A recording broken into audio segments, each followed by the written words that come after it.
shit, I'm about to flood the streets like when the levees break. Criminal minds like Garcia can navigate. Flowing while I'm blowing this gas. Nigga, no brakes. Niggas not seeing me ever, I mean no days. Fuck around and end up gone, you get in this place. He ain't need the shit that I claim, you dealing with grace. Took over the game, I storm like rain mixtape. Thankfully, I pin up the smoke like my mixtape. Counting cheddar shit, I'm about to make a grilled cheese. Niggas be faker than bad bitches with good needs. On my John Wick shit like Keanu Reeves. Replacements won't be enough, you need the whole team. I've been a G since I could finish my ABCs. Kept it a buck so real niggas look up to me. This butcher boy shit get crazy. When it's sick of me, I'm coughing out these dope bars till they sick of me. Can't get rid of me, still can't find a remedy. Still blowing palmers if it comes to Hennessy. And we own our shit independently. When I go out on a limb, I take extremities. I can see right through transparency. Heard his self-esteem low, insecurities. Now or never like, push the guarantee. What's the recipe? King L's Reflection 3. All these chapters in my life, you can turn the page. Books can't tell you my story, gotta live it down. Glitch got my back, yeah, you can copy that. Man, we control the scene, you can copy that. Leave your whole state red like Republicans. Put fire on the track, now it's bubbling. Put your boys eating it, you in trouble, kid. Add first 100 mil, you can double. Let's go. All the hustlers getting money, let it show. Automatic nigga, how we get the dough. If it ain't paper, then we probably gotta go. Put your boy shit, nigga, let's go. All the hustlers getting money, let it show. It's automatic nigga, how we get the dough. If it ain't paper, then we probably gotta go. Put your boy shit, nigga, let's go. Blow sick, corona, jealous in the motherfucker. Can't even take a step, that's how far I trust you. This black boy turned to shine the king under pressure. West side fat jacks, I took more to measure. Shaved the extra stats, business started feed street rules. What I talk, with your blood flowing free. How on my mind, knows the gang is kind. Read between the lines, it was in my eye. If they ain't got real lines, it ain't hard to spot a counterfeit. Undefeated, ultra real, burn gully mountain shit. Couple high shots, turn on the frozen margaritas. Even better when it's served with some flawless features. Next shit, they gotta pay for these flawless features. Flawless victories from the flaws that they teach us. Now my flow imitate how I board the plane non-stop. The little J gon' take over with my time sign. Yeah, I get right to it. My nigga, we beg your pardon. We putting niggas back in boxes. Yeah, they do me harder. My flow be retarded. Sick, I need hella help. My groove came back. This must be how Stella felt. We just started kicking it like a yellow belt. We all made it to the pro. This is how the mellow felt. You better yell out help. Here comes the double team. You catch me in the spot. Then you know that the beat is clean. The Louis V look mean with the magazine. So if you try it, you get shot. No vaccine. If you was asleep before I came, then I'm the caffeine. I pull the jokers out the deck. Yeah, there ain't no laughing. In CEO fashion, we sticking to the business. Wouldn't even let a vegan knock me off my chick. Something about the BBS when the sun is hitting. Should be flashing like the lights when you getting Let's go. All the hustlers getting money, let it show. It's automatic, nigga, how we get the dough. If it ain't paper, then we probably gotta go. Put your boy shit, nigga, let's go. All the hustlers getting money, let it show. It's automatic, nigga, how we get the dough. If it ain't paper, then we probably gotta go. Put your boy shit, nigga, let's go. Yeah. What up? It's the man about town, Virgil Berry, aka Stacks with the Facts. And y'all know y'all tuned in to another episode of Real Talk Podcast. Thanks for everybody for coming out tonight. You could be anywhere in the world, but you're right here with me, and I appreciate that. First things first, when you walk up in the demonstration, definitely click on the bell, subscribe to the page, and definitely smash that like button right now. You hear me? Right now. You know what I'm talking about? How's everybody doing tonight? What's going on? What's good? I apologize for being a little late, man. You know, I had to do a little bit of last minute running around. So that's why I booted the time up to 8:30. And here we are. So how y'all doing tonight? What's good? Another beautiful day. I don't know about where y'all from or where y'all at, but out here in Columbus, Ohio, it was 91 degrees today. You know, super hot. Sweltering hot. Unbearable to be outside hot. So, you know, I just wanted to go ahead and get them little last minute errands out the way before I come in here and chop it up with y'all. You know what I mean? How's everybody doing tonight? Like I said, man, I appreciate all the support. Now, as y'all see in the thumbnail and the title of the show, you know what I mean? This is I'm gonna go ahead and say it, but I think this is a very convoluted statement. I think it's a loaded statement. I think it's a blown out of proportion question or statement when I saw it. So it's only right that we go in on it and discuss it tonight. You know what I'm saying? As you see by the title of the show, are black men the biggest threat to black women? How y'all feel about that? What's your take on that? Of course, I'm going to drop the link here in a few short seconds. And I'm definitely want people to tap in and definitely give your opinion and voice your opinion on what you think about this. Now, this statement right here is a powerful statement. You know, so I'm going to read the Facebook post to y'all. It says, out of everything happening in this country, the biggest threat to the black woman is the black man. Hashtag sad but true reality.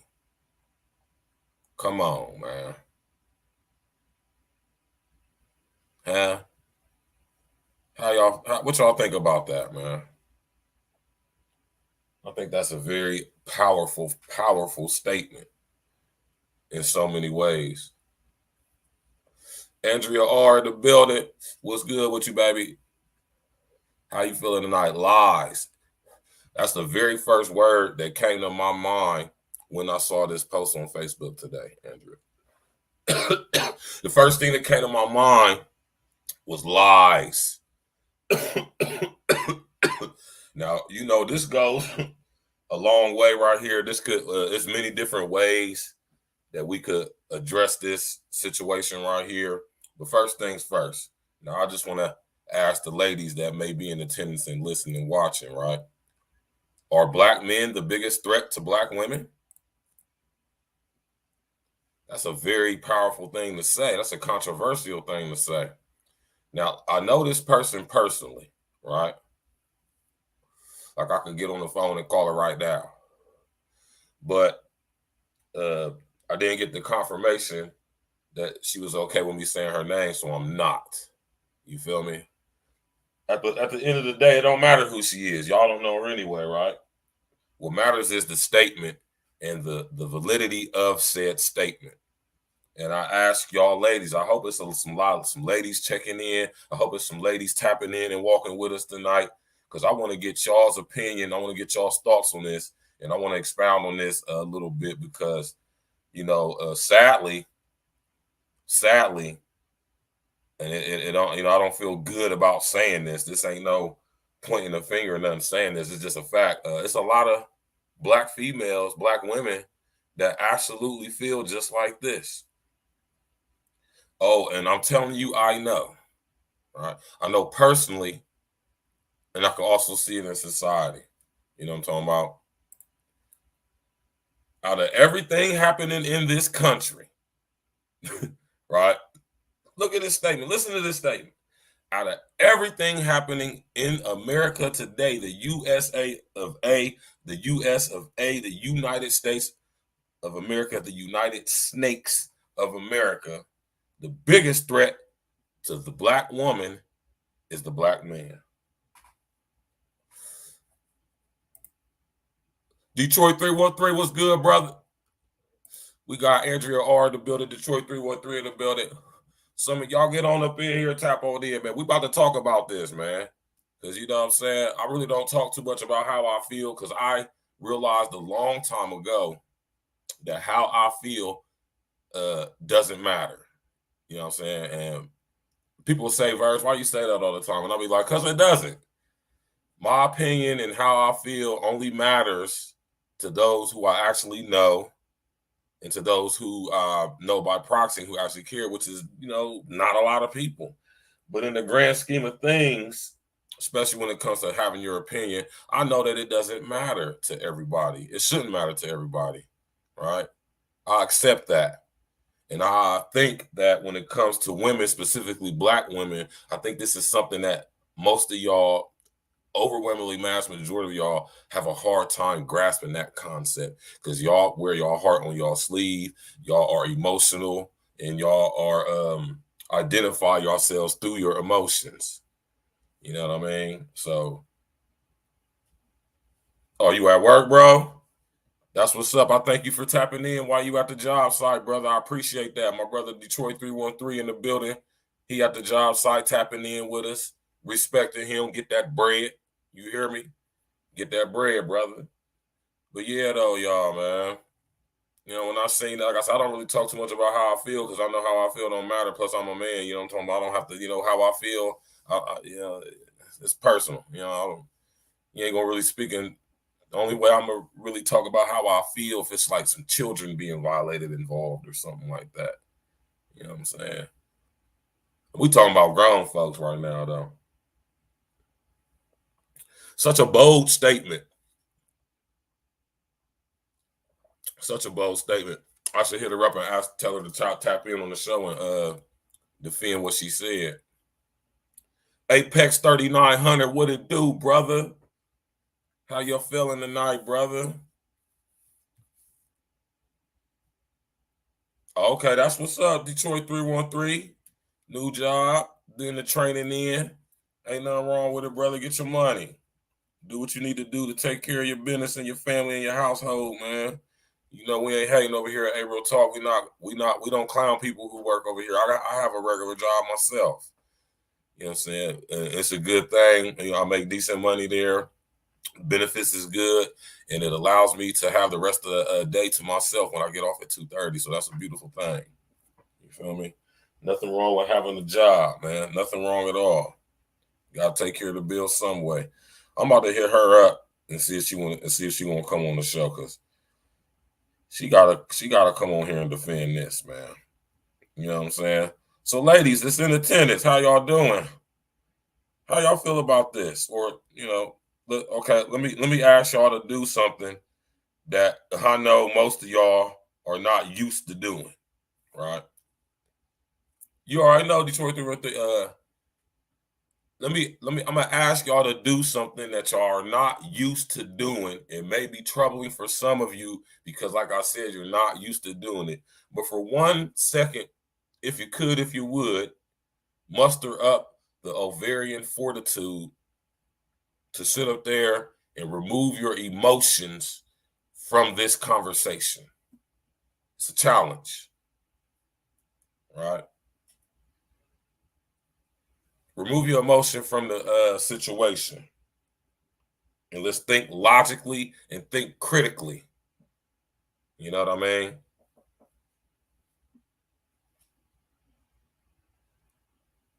Think about that.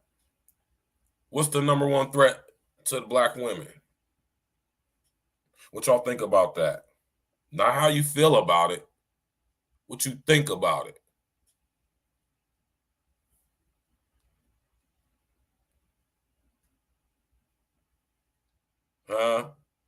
Not how you feel about it. What do you think about it? Andrea R., walk with me, baby. You hear me? Walk with me. I know this can be difficult for a lot of you women out there, mostly females. And I just want to say this real quick, and this is why I do this, man. You feel me? For one, I do it because I can. I have the freedom of speech and the freedom of choice to think what I want to think, and I can choose to talk however I want. I'm going to just say that right there. And I say females and women, and when I make that differentiation, I do it because there's a difference. There's a difference between a woman and a female, just like there's a difference between a man and a male, right? Every man is a male, but not all males are men, and every woman is a female, but not all females are women. Y'all know this to be true, right? So I implore with you females and women out there, don't speak on this topic from a place of how you feel. What do you think? I'm gonna be honest with you. I don't care how you feel. It don't matter how you feel. How about that? Love you to death. I will support your right to your opinion with my life, but I don't give a damn how you feel as a grown person.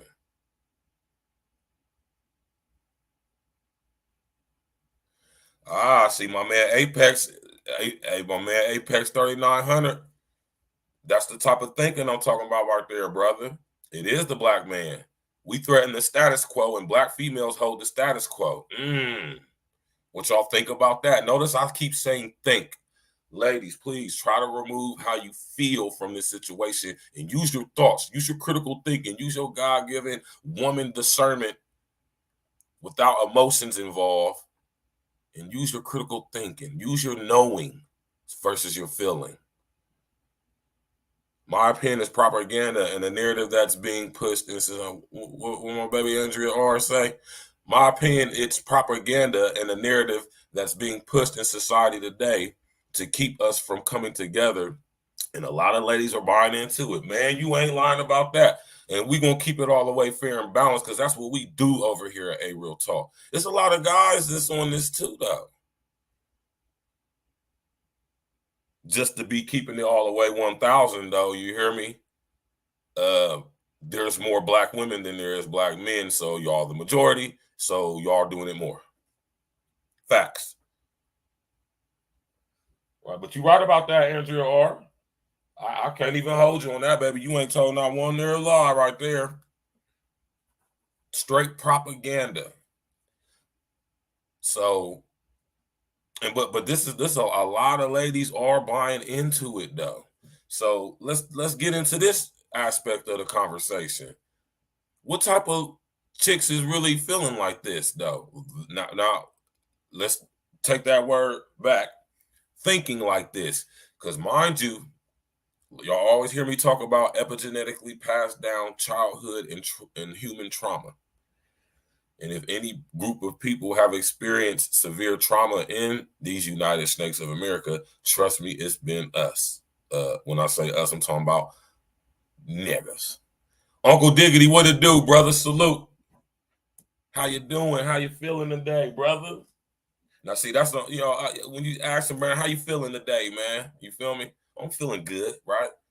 When we're talking about stuff like this, we have to be able to remove the feelings. Think critically, think logically, think rationally. Because emotions come from a place of irrationality.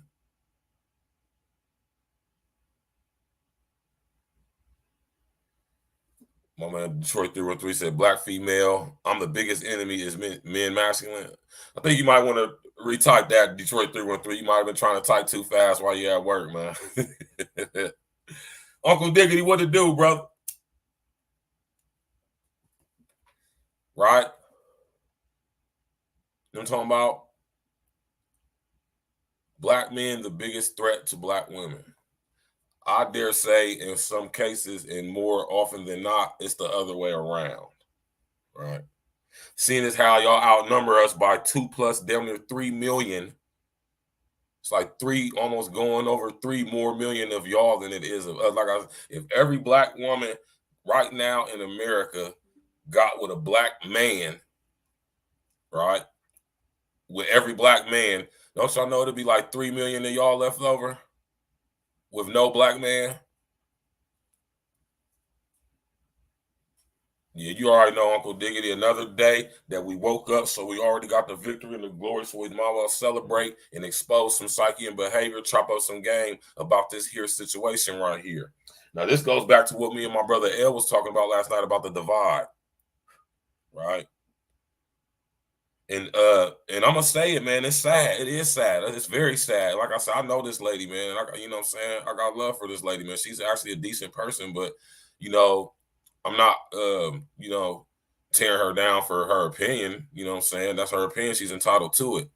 But at the same time, the conversation can get sparked from that as to why Do you think like that? And like I notice, I keep saying think. It's a lot of ladies that feel like this have problem. It's a lot of ladies that feel like this have probably had trauma in the past, whether it be from childhood relationships. They never did it, or they never did the work they had to do to get over it. So they just hate men. Man, listen here. So some of the things that lead up into this innate hatred, which really, when you think about it, is a self-hatred being projected onto your male counterpart of the same ethnicity, culture, and race. See, y'all think about when I talk about how we being divided amongst illusory fault lines of identity. Touched on that last night as well.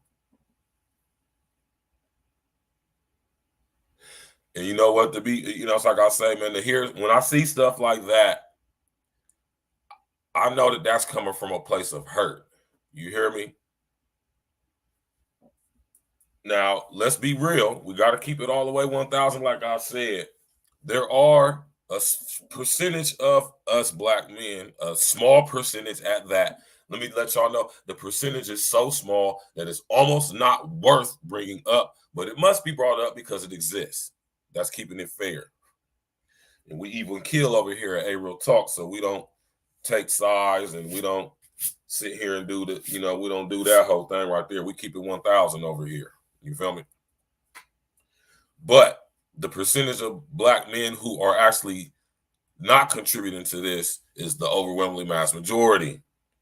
Just like amongst black women, the overwhelmingly mass majority thinks like this. Big pain. Big pain, Andrea. You hear me? Big pain, baby. Big pain. It's a guy who Oprah Winfrey was touting around a couple years ago, a guy named Eckhart Tolle. Y'all ever heard of that guy before? Allegedly is Oprah's spiritual advisor. Anyway, he wrote a couple books, though, and I read them. They was pretty decent. But he speaks on what he calls the pain body. And the pain body ain't nothing but the your epigenetically passed down trauma. That's all it is, basically, at the end of the day. And females, women being the weaker vessel that y'all are when it comes to in comparison to men, or when it comes to the separation between the two, y'all tend to be a little bit more emotional, a lot more emotional, right? So through the experienced trauma that y'all have, especially collectively, now think about that, ladies. Think about the collective black female trauma, right? Let's take it back to where we always got to take it to over here in the United States, man, because that's where everything basically stems from as of today, and that's slavery, right? Real talk, Andrew. Like I said, we're going to have real talk. Hey, real talk. We're going to have real talk. Now, I'm hitting her up, and she ain't responding, so, whatever. Hopefully she'll hit me up. Maybe she'll come on. You know what I'm saying? I'm going to drop the link here in a second, man. I want some of y'all ladies to come up and speak on this, man, because, this is a sign of big division. This is a sign of the programming in action and working.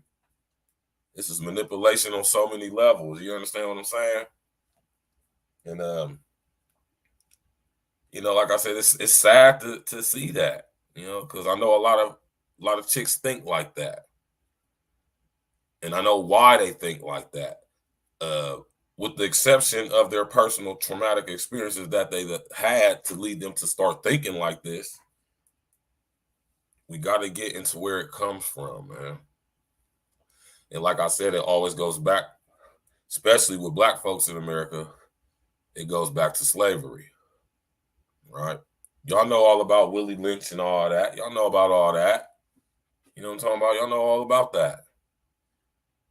And it was a lot of psychological programming through trauma, extreme trauma, that was done to black men and black women.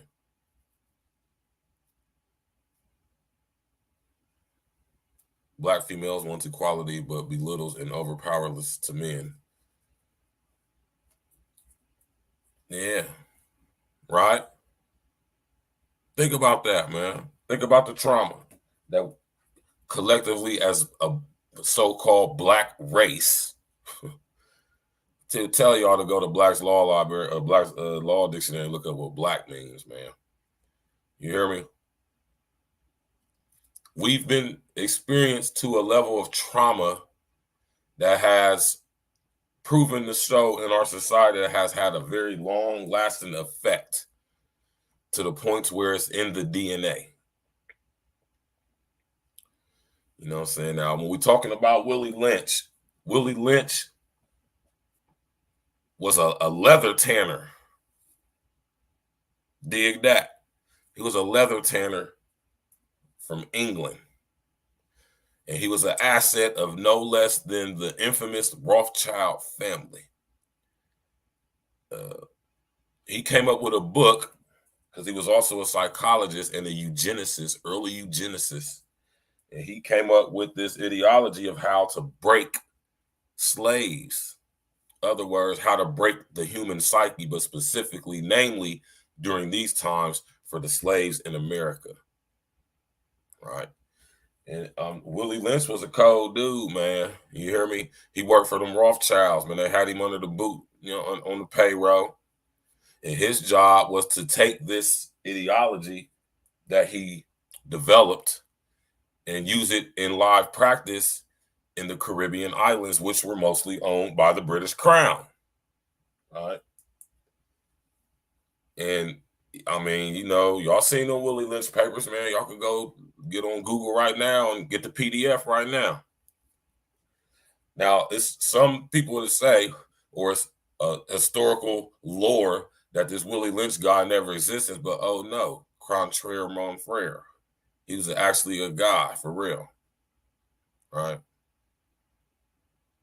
William Lynch. Check him out. Google him.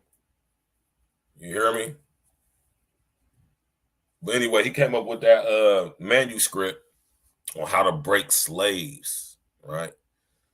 And this is where the trauma, the severe trauma amongst black men and black women was created, or should I say, formed in America. You know what I mean?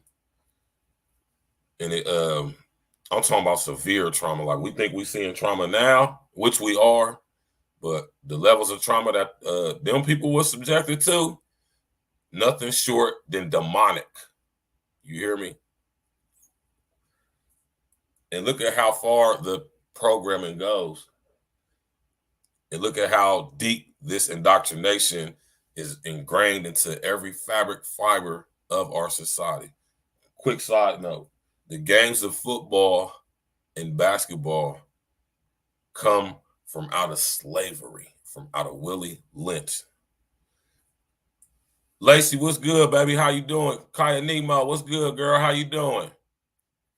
Yeah, that's the thing. Everybody thinks that Willie Lynch was fake, but no, William Lynch was an actual person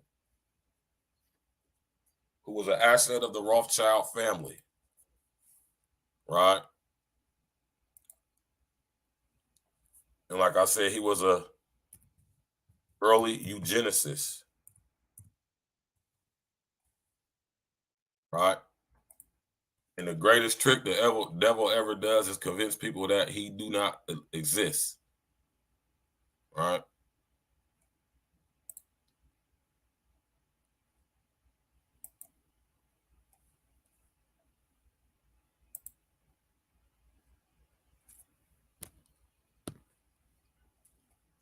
I'm gonna put a picture up for y'all. Yeah, man. Hold on real quick.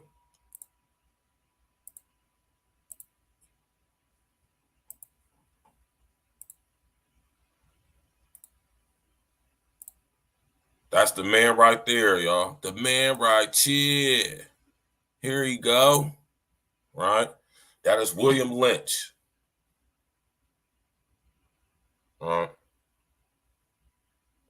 This guy came over here to the Caribbean islands with this demonic, I'm saying what it is because that's what it, with this demonic system to psychologically, spiritually break humans, specifically black slaves that didn't come from Africa, but came from right here in the indigenous lands of North America. Right? That's a fact, Andrea R. And it was some slaves from Africa as well, but not. See, this is and we're gonna go in on this too. See, we've been lied to about this transatlantic slave trade. We've been lied to. White people been lied to. We've been lied to, and everybody else has been lied to. Why y'all think the African people feel towards us the way they do? They know that most of us do not come from over there during slavery. They know this, right? Now, William Lynch was sent over here to the Caribbean islands, y'all, with this demonic, I'm talking about this demonic agenda. You hear me? To psychologically and spiritually break the slaves that refuse to go. Hence the term buck breaking. Shout out to Tariq Nasheed for making that dope documentary called Buck Broken, right? See, a lot of y'all don't really have an over, inner, outer, extra standing of what buck breaking really is. See, a lot of people want to make it all about a sexual thing, which it is, but it goes much deeper than that, right? And like I said, the sports of basketball and football, right, come from out of slavery. William Lynch came up with the idea to further impose and infuse this traumatic doctrine, this demonic traumatic doctrine into the psyches of the black slaves, right? To where he created the games of basketball and football out of that. Basketball, what they would do is they would cut the heads off of slaves. It's kind of graphic, you know. They would cut the heads off of slaves, paint them in a brown tanning paint. I told you that William Lynch, before he got into the army, before he got part of the British military, this guy was a leather tanner. So what he would do was to impose obedience and break in psychologically, spiritually, and mentally the black slaves. When one of them got out of control, one of his forms of buck breaking would be to decapitate the slave in front of the other slaves. And what they would do is they would let their heads dry out in the sun after putting this tanning paint on the head. And then they would stuff the head inside of a bag, right? Yeah, sickening, man.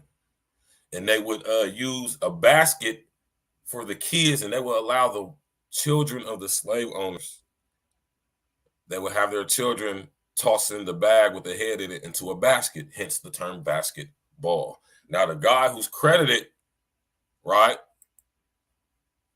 for creating basketball, I want to say his name is William Naismith, if I'm not mistaken. Yeah, that's him, William Naismith. I'm about to bring him up on the screen here in a second, y'all. All right. I'm about to bring him up here on the screen in a few short clicks, y'all. Just give me a couple seconds.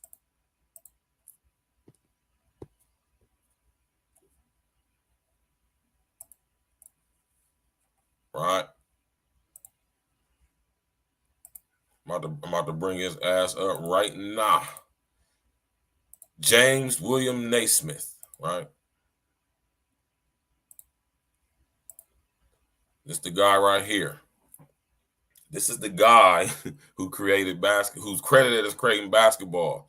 But see, this guy right here was also an asset of the Rothschilds, right? Do your research into this stuff, man. You hear me? And that's where basketball came from. And when it comes to football, right? Now, when it comes to football, it's the same thing, straight out of slavery. And when it comes to football, even worse. You hear me? It's even worse. And when it came to football, we got this guy named Walter Camp.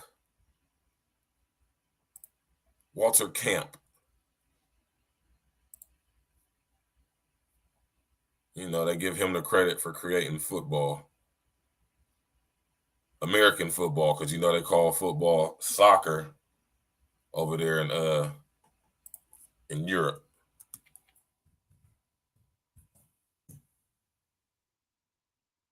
Yeah. Walter Camp. This guy right here. I'm about to put him on the screen for y'all real quick. Yeah, this stuff, though, this indoctrination goes deep, y'all. You know what I mean? Walter Chauncey Camp. This the guy right here who's credited for creating basketball.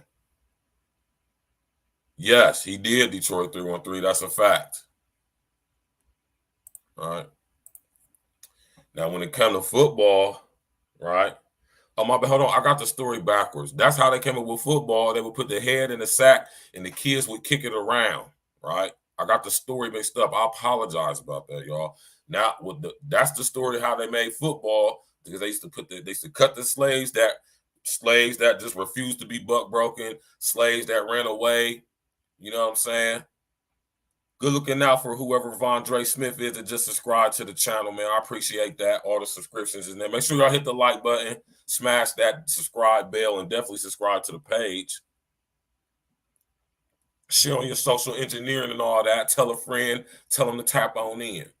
Right? Now, that was how they made the football. You know what I'm saying? They would cut the heads off of those type of slaves. And like I said, William Lynch was a tanner, so he passed on his tanning ability and skills onto the slave owners who weren't actually white guys. They were Khazarian, fake Jewish people, right? And they would kick the head around in the ball, and, you know, that was called football. But when it comes to basketball was specifically punishment and trauma-based mind control. Remember I talked to you all about trauma-based mind control and compartmentalization and all of that? This was punishment that is very, very diabolical and demonic in its nature and its origins, right? What they would do, and this is where the basketball comes from, what they would do is when a male slave, a buck, right? When the male slave refused to be buck broken or refused to work or just was rebellious, right? What they would do is they would tie him down in a special chair. Now, oddly enough, like I say, a lot of stuff comes out of slavery. If you have unfortunately ever been incarcerated before or in a county jail, they have a chair that they sit people in, that they strap them in, that makes it very difficult for them to move about. If you ever know what I'm talking about or ever experienced that or seen it because you've been locked up, and it's normally in the county jails where they process people at, this comes from slavery as well. They would put them in this chair, strap them down to where their legs were spread eagle, right? And they would strap up their arms and their legs so they can't move, and their heads as well. And they would lop off their genitals. I know that's graphic, but this is what they used to do. This is all Willie Lynch. And they would take the testicles, they would dry them out as well, right? It's disgusting. It's demonic, man. I know, y'all. You feel me? And they would do the same processes with the decapitated heads.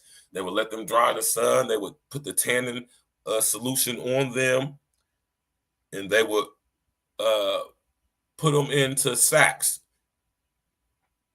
and throw them in a basket. This was a game they created for their children. William Lynch taught this to the slave owners. The slave owners had their children playing football and basketball. Now, when it came to football, they would put that, and this is why they call it the pigskin. because they would take the decapitated head that's been dried and tanned in the sun, and they would put it inside of a pig skin, the stomach of a pig. Hence the term pig skin. And they would play football with it.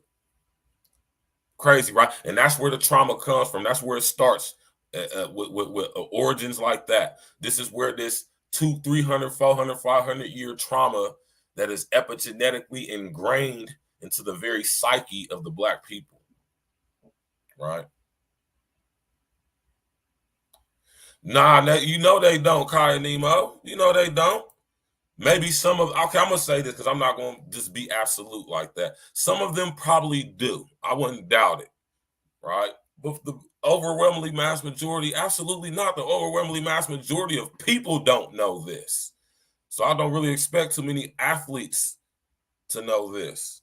But if you do your due diligence, you can find this stuff out, right? Yeah, Uncle Diggity. Yeah. And that's the thing. So just think about when they was playing with football and they called it pigskin back in the day. That wasn't actually, well, it probably was leather when the actual NFL started. But back in like the 1600s, late 1600s, early 1700s, absolutely not. They used the pig skin, the stomach lining of the pig, and they would put that decapitated, sun-cured, tanned head, right, inside that pig skin, and they would kick it around and throw it around for the game for the children. And when it came to basketball, they would lop off the testicles, dry them in the sun, tan them, the same process. And they would put those into little leather sacks, and they would pitch them into baskets, hence the term basketball. Exactly, Uncle D. Now, this is the results, all these hundreds of years later, of that epigenetically passed down trauma from slavery. And I'm going to tell y'all this, man, right? Let me cam up for this. Anything as far as trauma amongst the so-called Black community stems from slavery in America. Just want y'all to know that. That's where it stems from. It stems from slavery, right? And it makes perfect sense that basketball and football stem from slavery as well, because they do. Do your due diligence. Don't believe me or take my word for it, right? And this is where the origins of statements like the greatest threat towards Black women or the Black woman is the Black man. See, this divide, like me and Elle was talking about last night, this so-called gender war, this thing between Black men and Black women, this is a actual program. And when I say program, I mean that literally. It's a program. Social engineering. And don't make no mistake about it. Everybody else, especially the so-called white people, they've been subject to severe trauma as well, but not on the levels that we have. See, they experienced this sexual trauma, right, from their own family. Because when you look into the history of white people in America, it's very ancestral. You notice how the words ancestor and incestor are very similar. That's because they're the same word. Do the etymology on it. Anyway, right? And this is where trauma comes from, y'all. This is where it stems from. It all stems from slavery. You hear me? Don't take my word for it. I've done my research. That's why I'm speaking on it the way I can do, because I know, but don't take my word for it. I'm only smart enough to know how much I don't know. Y'all go do your own due diligence and find it out for yourself. Exactly, Kai Nemo. That's the same thing I was thinking when I seen it. I dare say that it's the other way around, right? Now, in what ways, if possible, are Black men a threat to Black women? Let's talk about that, right? Because we're going to keep it real. Like I said, it's a small percentage of us that actually are a threat to Black women. But like I say, the percentage is so small that it's almost not worthy of mentioning, but it must be mentioned because it exists. Right? Think about that, y'all. Now, through this trauma that's been passed down over hundreds of years, right? Thousands of years, if you want to take it all the way back. But we talk about over here in America, 400, 500, 600 some years, right? This, severe psychological trauma. And out of slavery comes eugenics. Out of slavery comes, psychiatry. Out of slavery comes, compartmentalization and trauma-based mind control. Right? They used to strap guys down. This is how sick and diabolical this is, right? They used to strap black men who refused to be buck broken. They would strap them down by their chest, their arms, their neck, and their legs by way of the knees, creating these demonic contraptions, y'all. And they they would violate these guys from behind in front of their women and children.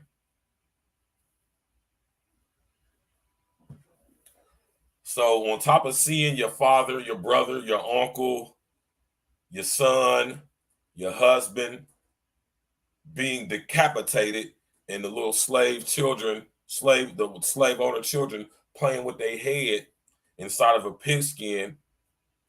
On top of that, seeing the testicles of your father, brother, husband, son, uncle, cousin, whatever, being done in front of you and dried out in the sun, and the little slave owner children using that to play a game as well, right? Yeah, because they are, these Khazarian, and I don't say this just for fanfare, y'all. I don't say this for pizzazz or lie. I say it because it's true. Khazarian devils, Khazarian demons, because that's what they are. They are the literal hybrid offspring descendants of LSD himself. That's Lucifer, Satan, the devil, right? And here we are all these hundreds of years later, and we got this so-called gender war to where our women have been so programmed with this mindset, this demonic mindset, because that's what it is. It's the Jezebel spirit, also with the traumatized energy of friendly spirits, regretful spirits. I'm talking about rebellious spirits. You hear me? Yeah. Straight like that. To the point to where now that female psyche and behavior, specifically black female psyche and behavior, is on full display now. And this is the pushback we get from it. All right. This is all part of the victimhood mentality too, that has been literally ingrained into the fabric fibers of our very DNA and our psyche. So ladies, what y'all think about this, man? Any of y'all want to come up and speak on this? Do any of y'all think that black men are a big threat to y'all? Do y'all think that black men are any threat to y'all at all, personally and as a whole? Now, I asked this question. Now, let's reverse that, right?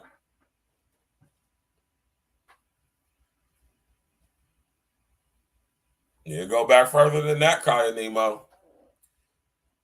Now, I'm gonna pose this question. Hold on real quick. I'm gonna come back up here in a second. I'm gonna pose this question. Out of everything happening in this country, is the biggest threat toward black man the black woman? No, I'm gonna just go ahead and tell you no, it's not. Right? Exactly, Kyle Nemo. I couldn't agree with you more. Same goes for black men when they choosing a woman, but the overwhelmingly mass majority of black women are so spiritually, morally, psychologically corrupted, right? Like y'all hear me say, shout out to my brother Red Supreme TV1, man. Like I say, y'all have fully assimilated this mindset, the majority of y'all. And it's sad because a lot of y'all are presiding over children mainly by yourself. Either wittingly or unwittingly indoctrinating your children with this very same mindset, unbeknownst to you, under the disguise of thinking you doing some good parenting and that you really don't need no man around. Right? One thing, let me cam up for this, man. Hold on. Because I want to let this be known. Right? And this is one of them conflict of interest things, right? One thing you will never hear me say is, I don't need a woman. Now, I don't need a woman for certain things. I don't need a woman to feel whole as a man. I don't need a woman to provide for me or take care of me. I don't need a woman to do that, right? I don't need a woman to protect me. You hear me? Not physically, at least, anyway. You know what I mean? But I need a woman. I realize in what ways I need a woman. You hear me? I really do. So, you know, you'll never hear me saying I don't need him. But understand that whenever you hear me, my brother Red, right, guys that who you could say are like us, for the lack of a better term, we say the stuff we say not because we have been hurt, or let me say, not because we're hurt, but or even that we have been hurt, but we say it because this has been our experience, and it's clear in society. I mean, you cannot deny some of this stuff, right? People ask me that all the time, like, or you know, they say, "Oh, you must be hurt. Who hurt you?" You want to know, like Cam used to say, "You want to know who hurt us? Y'all." To an extent, all right. But when we have these conversations and bring this stuff up, man, we cannot allow it to get to a point to where we're being ridiculed and shamed and calling bashers and haters, women haters and misogynists and all that stuff. When clearly, when you do the footwork and you do the due diligence and do your history and your research, you see that this stuff is actual facts. Right? Now, let me mind y'all, that's such a bold statement to make. And I will always say this, shouts out to KF2, rest in the essence to him, because he used to say this a lot, and it's true. Black men in America, you hear me? Black men in America, for one, have never really been in a political, corporate, or financial situation to where they could systematically oppress anybody, let alone their women. So with that being said, y'all, there's no recorded time in American history where black men have ever systematically oppressed anybody, specifically black women. All right. What did Kai Nemo say? Kai Nemo said, Virgil, it's natural for a man to need a woman. It's picking the right woman that counts. Too many pick 304s and low. Yeah, I mean, that's true. But okay, and you saying and this is what I'm saying, y'all. This is not no excuse. This is not no victimhood or none, because I don't do none of that, man. I don't make excuses. I seem like the type of nigga that make excuses to you, man, and I damn sure ain't no victim. You hear me? Speaking facts, right? Majority of y'all are whores, right? We know this to be true. So with that being said, it's kind of hard to come across a woman who's not sexually liberated and sexually free and then sold her sexual oats. It's hard to come across a woman who actually was raised to respect men. You know, we got almost 2 going on 3 generations of children who were raised by black women. This ain't no misogynistic thing. This ain't no black woman hatred thing. This is a fact, right? And this is why we gotta not dwell on this, but we gotta mention up when it comes into context, because this plays a key factor and role into why statements like the number one threat to the black woman is the black man, when that is absolutely unequivocally not true. If anything, the biggest threat to black women is black women themselves. Right? Let me show y'all something that y'all might have seen today. Hold on, let me show y'all something that y'all all might have seen today. Right? Pretty sure if I just scroll through here, I'll end up seeing it. Right? Matter of fact, I'll just do this just to make the search that much quicker. Right? I'm sure my brother Josh won't mind if I go to his page and show this post, right? Pretty sure some of y'all have seen this, right? And this is just terrible. This is a prime example of what we be talking about, right? Prime example.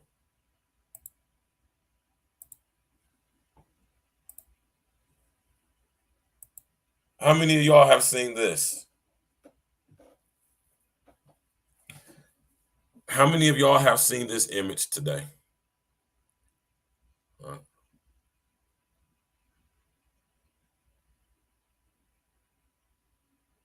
So when we see images like this, y'all, I beg to differ, and I dare say the biggest threat to black women is black women themselves.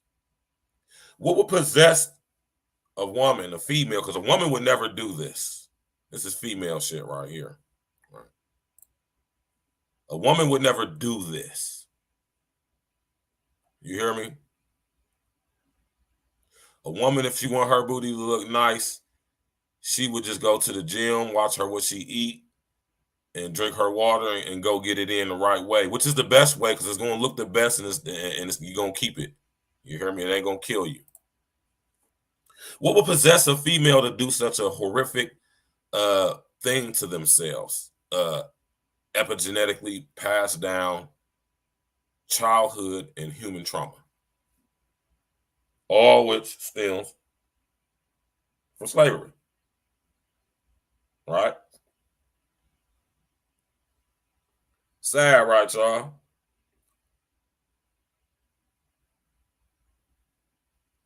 How many of y'all seen this image today? Ain't that terrible, y'all? That's beyond botched, Kai Nemo. We gotta come up with a new word for that. That's beyond botched. that's way beyond botched right there. Right. So, like I said, with this image right here, I beg to differ and dare say that Tox is terrible, ain't it? Right? My brother Tox beat in the building. My nigga Tox beats in the building. My E&E brethren. Yeah, you right about that, Uncle Diggity. Hit that like button, y'all. Hit that like button. Subscribe to the page and all that. You hear me? Look at that, y'all. Ain't that terrible?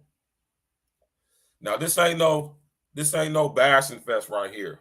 We're just keeping it real. We're exposing psyche and behavior. Now,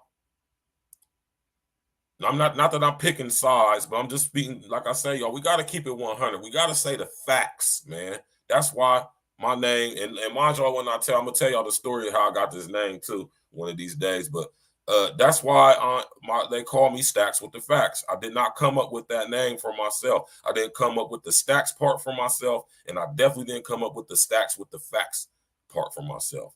That's another topic for another day, y'all. We'll discuss that, how I got both of those names, on another episode. How about that, right? But this is why it starts with the facts. I'm kicking the facts to y'all, man. What you do not see, what you're starting to see, but not like how you see it amongst the women. Men, for the most part, don't be going to go get no surgeries and stuff like that. If you a fat nigga, you just tend to deal with being fat if you're going to be lazy and not change your eating habits up and go to the gym, drink your water, and watch what you eat, then you're just gonna say, you know, screw it. I'm gonna just be a fat nigga. I'm gonna just get to the paper though, right? Or whatever the situation may be. But y'all ladies though, man, you know what I'm saying? Y'all do other stuff like this. See dudes, see us men, what we'll do is we'll go get in that gym. It looked disgusting, don't it? Detroit 313. That looks horrible. That was allegedly at some corner store in my city today. Now, mind you, like some of y'all in y'all cities, I have seen some of these botched surgeries myself. This is how I know that these chicks are something's wrong psychologically upstairs to where you would travel out of country to an unlicensed, not certified, so-called plastic surgeon and let them mutilate yourself like this. This is body dysmorphia, y'all. I want to let y'all know that the body dysmorphia is a mental disease akin to what a lot of transgenders suffer from, right? Nah, I definitely ain't take that pic. You funny as hell, Kai. You know what I'm saying? Funny as hell, man. Hit that like button, y'all. Allegedly, like I said, allegedly, y'all. I don't know for a fact that this was taken in my city, but you know, we got a lot of corner stores in my city, and I haven't been at every single one, most of them, but you know, especially if it's up north. But allegedly, this is up north in my city. You know what I'm saying? Allegedly. I don't know how true that is, but it's sad and disgusting nonetheless. No, I didn't. Nah, you good, Carnimo? No, I didn't take this pic. I wish I would have, because I definitely would have. But nah, though, you know what I'm saying? Something has to psychologically be wrong. So, like I said, who's the biggest threat to black women? To say that the biggest threat to black women is the black man is it's a very disingenuous statement. I would agree that a small percentage of black men are a big threat to black women. I will go with that. But when you say black man, you're talking about in general, all right? And when you see images like this right here, I dare say that the biggest threat to black women are themselves, right?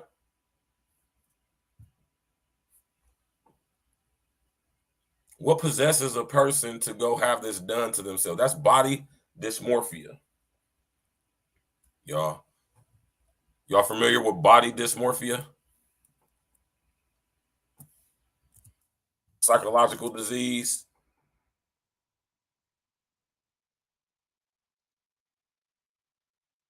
Body dysmorphic order, right? Body dysmorphic disorder is a mental health condition in which, you can't stop thinking about one or more perceived defects or flaws in your appearance. A flaw that appears minor or can't be seen by others, but you may feel so embarrassed, ashamed, and anxious that you may avoid many social situations.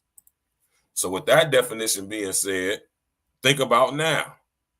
This isn't so private. Uncle Diggity said, so ladies, are women doing this for sexual attention or what? Because on the other side of the same coin, they claim to not want to be objectified. This is confusing. Yes, just like that statement that my people said on Facebook. What would make you say such a thing? Because us as men, being the critical thinkers that most of us are,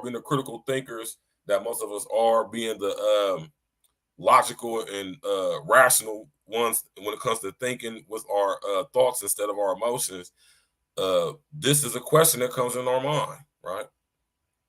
And this is why I say, y'all, let me come up for this.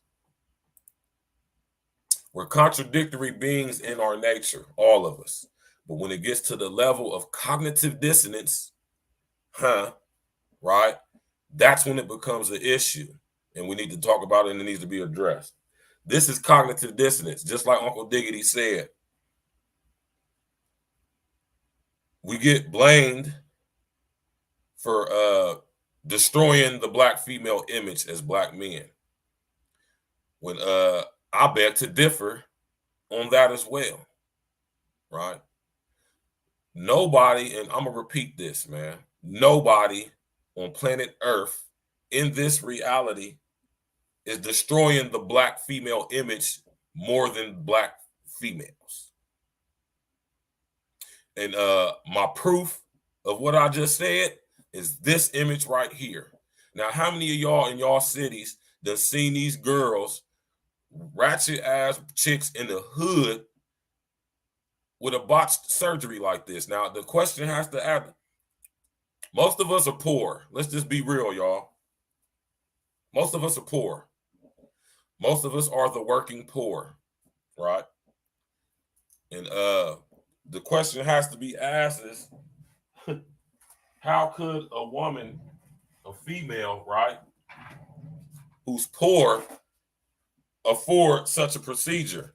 And when you think about the financial status of the majority of us, that's the proof of it right there. You get what you pay for, I guess, right? Now, versus going to the gym, watching what you eat, drinking your water, exercising on a regular basis, 4 to 5 days a week for y'all women, for at least 45 minutes to an hour, right? You could get a nice, rotund, shapely, firm, yet soft behind, right? This is a fact. This cannot be argued.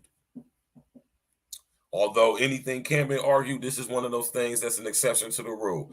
It cannot be argued that if you watch what you eat, drink your water, and exercise rigorously for 4 to 5 days a week, that you will have a nice ass as a woman, especially a black woman. Some of y'all is naturally born with just them nice slabs, much like what this girl was attempting to achieve with her botched ass surgery. Look how skinny her legs is. So the question remains, or the statement remains, or should I say the question by the title of the video, are black men the biggest threat to black women? Care to comment? I'm going to drop the link, man. You hear me? We are an hour and 7 minutes in, 26 seconds.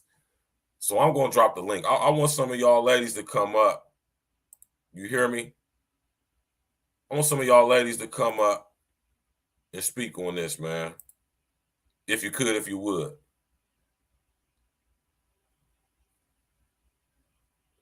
That's a fact. I couldn't agree with you more, Kyle Nemo. So we're going to go ahead and take that off the screen. You understand what I'm saying? We're going to go ahead and take that off the screen because that's just a sad image right there, y'all, man. It's a very riveting image, too, because just imagine what young black girls are thinking when they see that image.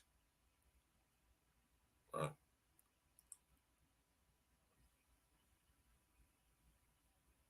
And I'm not just going to sit up here and just point the chick ladies out. Us fellas definitely got a lot of stuff we need to tighten up on, too, right? But we ain't out. You don't see dudes out here acting crazy like this unless they want to be a pretend woman.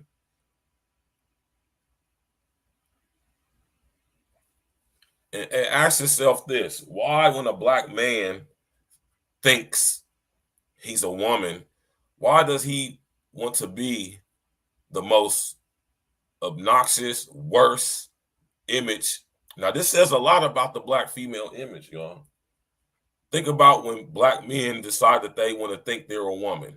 What type of woman do they depict or emulate or imitate or copy? Ratchet, raggedy ass, hood rat thought bitches. All right. You said, what can be done? Nobody listens to me when I try to correct. Right? So let me give you a simple answer to that, Kaya Nemo. You lead by example. And you kind of young right now too, Kaya Nemo, so ain't no older chicks trying to hear what you talking about. But what you can do as being a young lady, a young black lady, what you can do is you can set the example for young women in your age group and age range. You can be that example. Go to the gym, drink your water, watch what you eat. Don't participate in whorish, sluttish activity and behavior. Don't over-sexualize yourself. Don't be out here busting it open on TikTok and Instagram and Facebook. Don't be out here letting mad different niggas smash you raw. That's how you can have an effect and an impact, by being the living example of that which you want to see.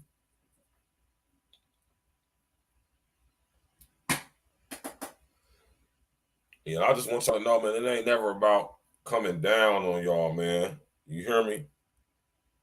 But it's our job to correct. It's our job and our role to correct, man. Not only y'all, but ourselves as well. Matter of fact, ourselves even more. But when it comes to this stock stuff, like that picture we just had up there, this is all on y'all, black women and black females. This is going to be on y'all to fix this. Like I have said and always will say and will continue to say, it's going to be up to y'all to change y'all's image. This ain't y'all image because of us. Don't no black man own no advertising agencies, and don't know black men didn't start the surgical boards and all that stuff.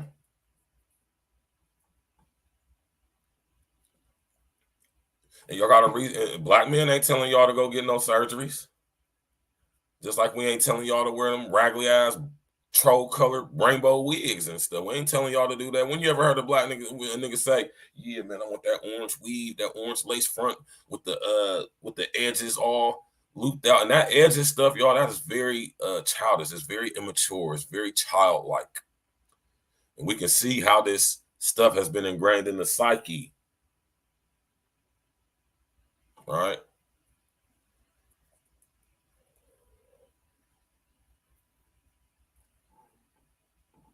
It's crazy, y'all, man. Anybody's welcome to come up, man. I dropped a link. I said we're an hour and 12 minutes in. If you want to come up and speak on this, you're more than welcome. I really would love for a couple of y'all ladies to come on in and speak on this. And I'm going to say this too. Oh, let me cam up. Let me cam up for this, man. I want to encourage y'all ladies to come on these panels when we be having them and speak your piece. Preferably cam up, right? But would like for y'all to start having displaying the ovarian fortitude to get out of the comment section and come up here and let your voice be heard and your face be seen.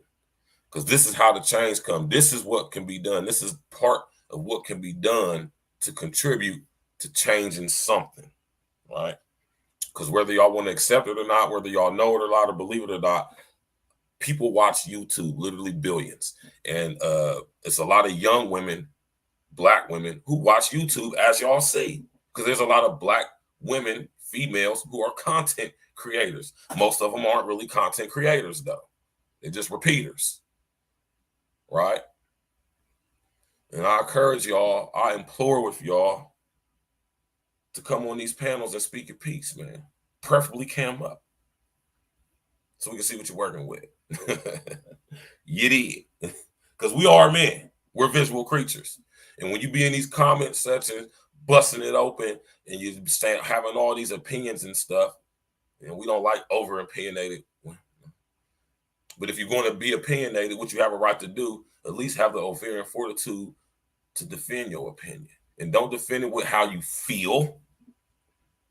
When you want to come in these spaces where men is congregating and having these conversations, talk about how you think. Because how you feel don't matter. We don't care how you feel. Right? And according to watching pictures like that with that botched ass surgery, y'all don't care how y'all feel. Now, what does that say, man? That image right there of the girl with that. I mean, that just looked ridiculous, right? That just looked ridiculous, right? Terrible. Why would somebody do something like that to themselves?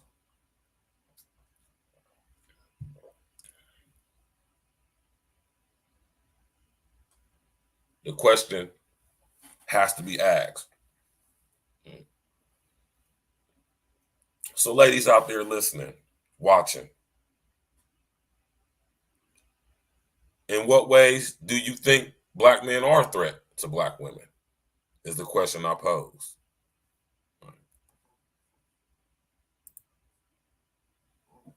Hit that like button, y'all. Share on your social engineering. And definitely subscribe to the page. Tell your mama, tell your auntie, tell your granny, tell your little cousin, Nene, all them, man. You know what I mean? Tomorrow night, we having my sister, Valen Ross, on the show. She's the CEO, owner of H Loss and the other more businesses dealing with hair extensions and weaves. And, you know, and she has a beauty salon as well. She's going to chop up some game for y'all young ladies out there, man. You know what I'm saying? Got to have it fair. About Thursday nights over here at A-Real Talk is ladies night. Just like if you're in your city right now, tomorrow night is ladies night. You know what I'm saying? So we're going to have ladies night on A-Real Talk podcast tomorrow with my girl Valen Ross. She's going to slide through and we're going to chop up some game with you for y'all. I mean, you know, it is a controversial thing. I'll be the first one to say that, Kyle Nemo. It is very controversial.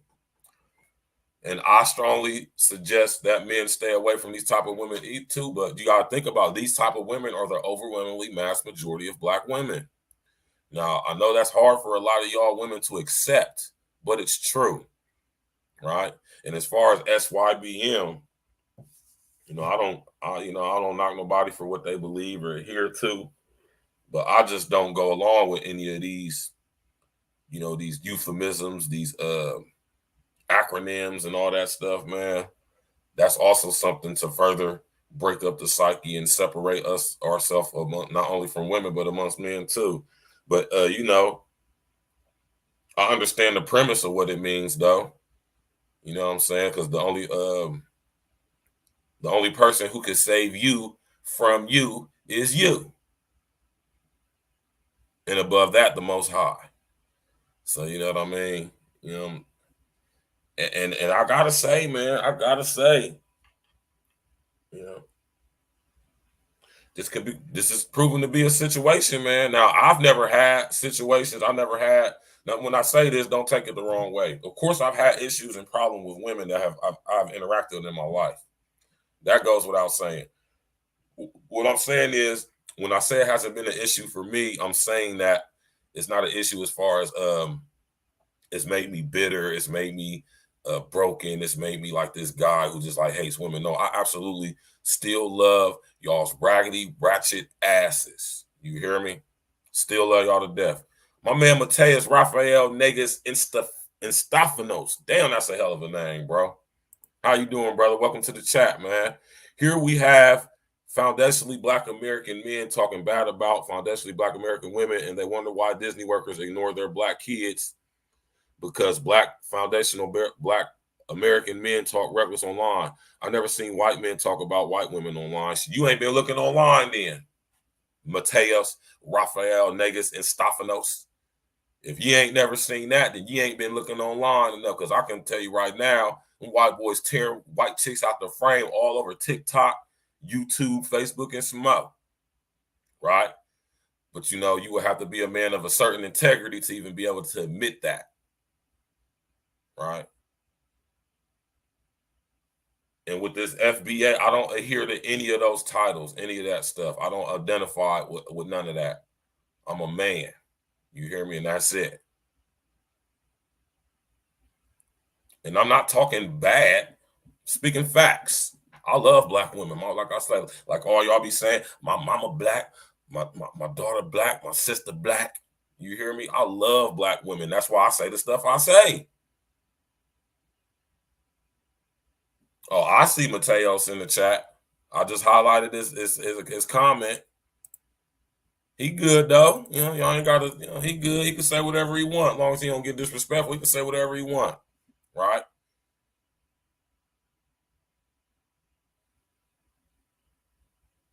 You said wonder why Disney workers. I see it, y'all. I see it. I don't know how that's working, but I see it. Oh, let me go over here real quick. Yeah, it's not in the chat. I see it over here through the StreamYard, though, y'all. I definitely see it. Mateos, Rafael, Negus, Estefanosa. That's a not black name if I ever heard one. Right?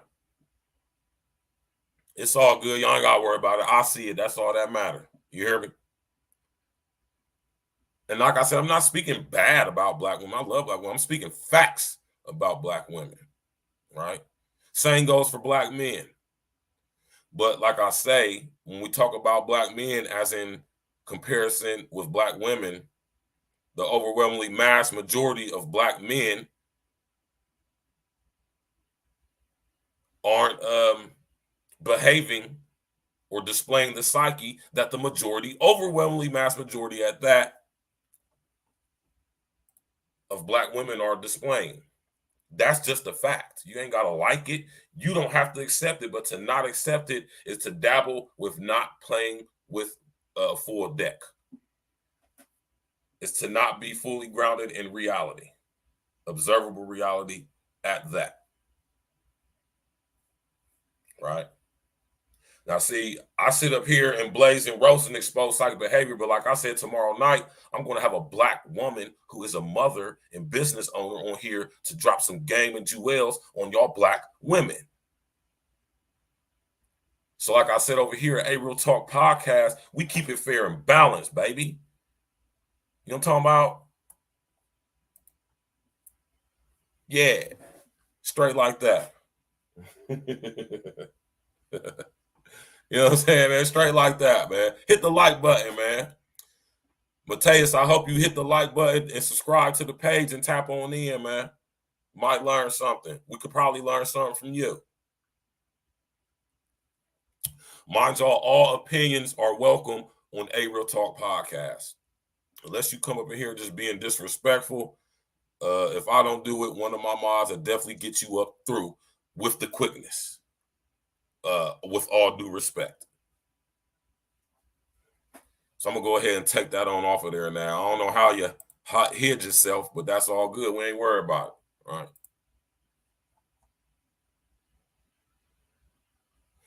We ain't worried about it. Right.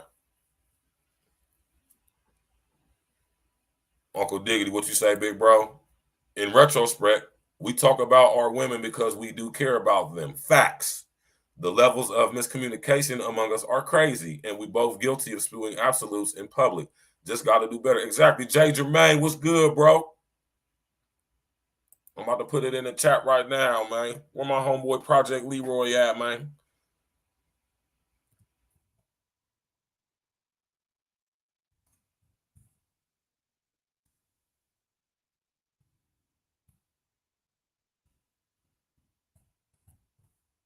There it is right there, man. Uncle Diggity, I rocks with you, big bro, man. You always kicking some true game, true knowledge, man, true facts, man. And I respect that, man. Fair, equal, and balanced, non-biased. You hear me? And that's what you always hear me say. You always hear me say that. All right.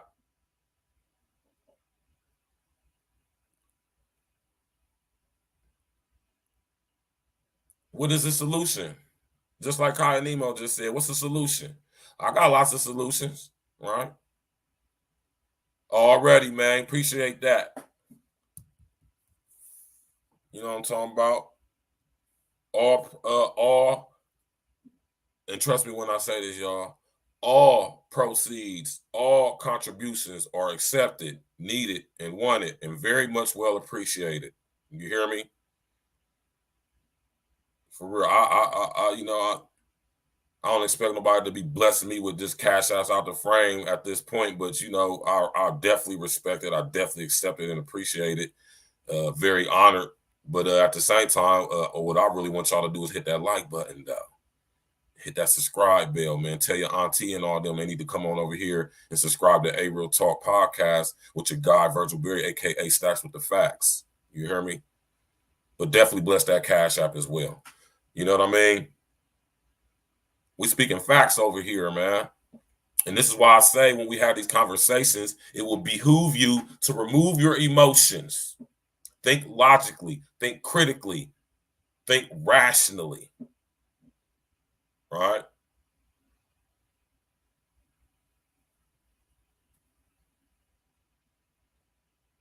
Now, and this is another reason why I created this platform, y'all, because I wanted to showcase that since us black men get such a bad rap, I want to showcase black men as well as black women like Tomorrow Night doing their thing. See, I'm not a guy, contrary to popular opinions, I'm not a guy that hates black women. I absolutely love black women. Like my brother Uncle Diggity said, we do the things we do because we care. Now, see, if we didn't care, we just wouldn't say nothing and we would just let y'all go by the wayside and do whatever we do and, you know, whatever. But since we do care, be in this house, lots of us have daughters especially and sons as well. We have a right to speak on the things we speak on, just like anybody has a right to challenge them. And over here at A Real Talk Podcast, the floor is open to anybody to come up and challenge what we talking about over here. You did. Shout out to my brother Jay Jermaine with the fitting on that old Cash App. Appreciate that, brethren. Very much appreciated. Your contribution is beautiful. You know, I appreciate that. Because we ain't doing nothing but chopping up real live games, breaking down these facts. I don't give a damn how anybody feel. Mr. O and the Ozone Podcast. What's good with you, brother? Salute my Joe, Mr. O from Chicago, Windy City, with the info. You ain't hear from him, no. But you did, though. You did. What's up with you, Joe?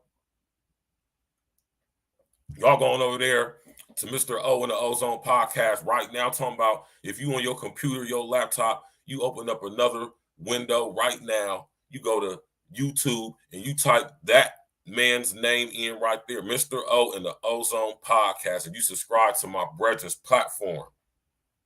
Me and Mr. O gonna have some stuff coming for y'all. We're gonna switch from my platform to his platform, and we're gonna bring y'all this info. We're gonna kick heavy game.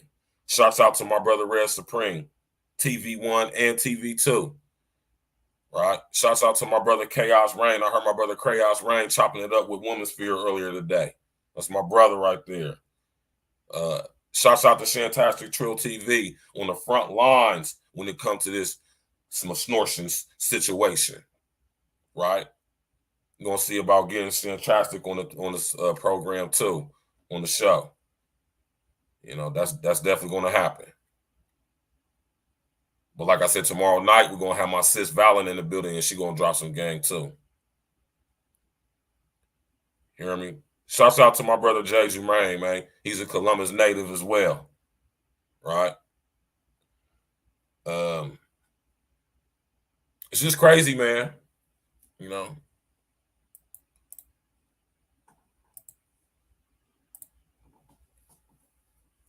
Like I said, I'm going to go ahead and drop that because I want some of y'all to come up on here and speak on this, man. I really want to hear one of the ladies come up and speak on this. Some of the ladies. I want y'all to come up in here and speak on this, man. Now, I know this person don't speak for all of y'all, but she speaks for a nice percentage, overwhelmingly mass majority of y'all. So what y'all got to say about that? What y'all think about that? You did? All this stuff going on in the country and the overwhelmingly mass majority consensus thought, collective thought of black females and black, I'm going to say black females because black women don't think like that. Black females is that us, black men, we're the biggest threat to y'all? I say first is yourselves, and second is the U.S. government. Oh, they got y'all they done had y'all in the crosshair. See, the whole time it's been us in the crosshair, but really it's been y'all.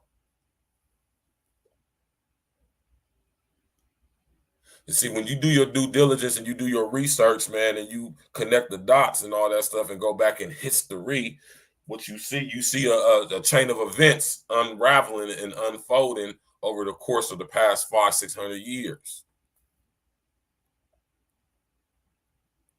right? And you see how Black women have been used as a conduit, as a tool to further contribute to the moral breakdown of a so-called Black community. The Crips, the Bloods, the GDs, the Vice Lords, the whoever, whatever gang in your city that's not affiliated with any of those, their contribution to the destruction of specifically Black men and Black people as a whole is pales in comparison to that of the collective of Black women. That's not bashing. That's not sitting up here painting a bad image of Black women. That's a freaking fact. It's a fact. It's true. Like our homeboy Barry Hussein Sotero say, it's true. It's true. It's true. It's true. Whether you want to believe it or not, whether you want to accept it or not, is irrelevant. It's facts. I'm talking about a willing proxy. You hear me? And my question to y'all ladies out there, man, is really? Biggest threat to y'all? Black men? Stop it. I'm going to tell you like this. Besides them boule ass, divine nine ass, fake politician puppet dudes that's in DC and sitting in the mayor's offices and that throughout the country, ain't no dudes up here, ain't no Black dudes up here advocating for no snortion.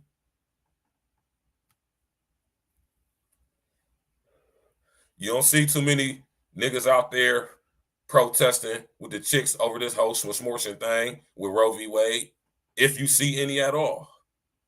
And think about the guys who say a woman right to a woman should have a right to. Think about who they were raised by, more than likely. Now, this is something too, though. Like I said, this ain't no pointing the finger, y'all. This pointing the finger is facts. It is facts.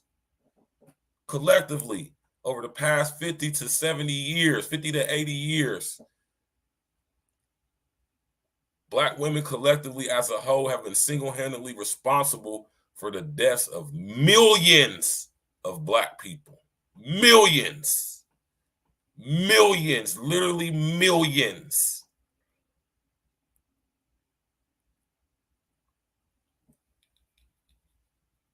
And the biggest threat to Black women is Black men?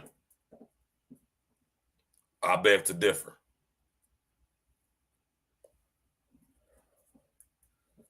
So the link is in the chat, y'all.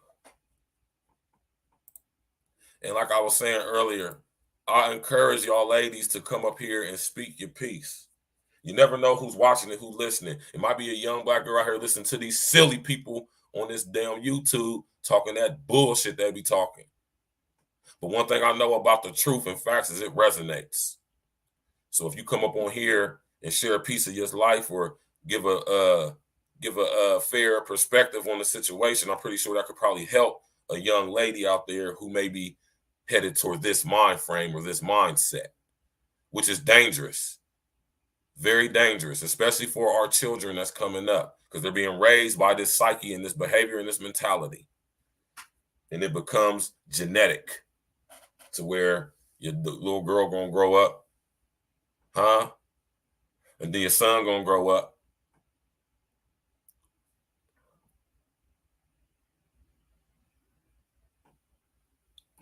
Look at the imagery.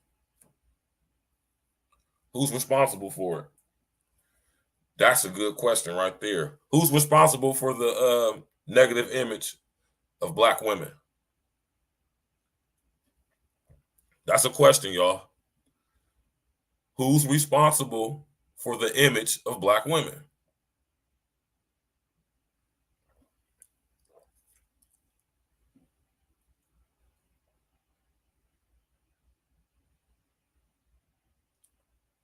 Any takers?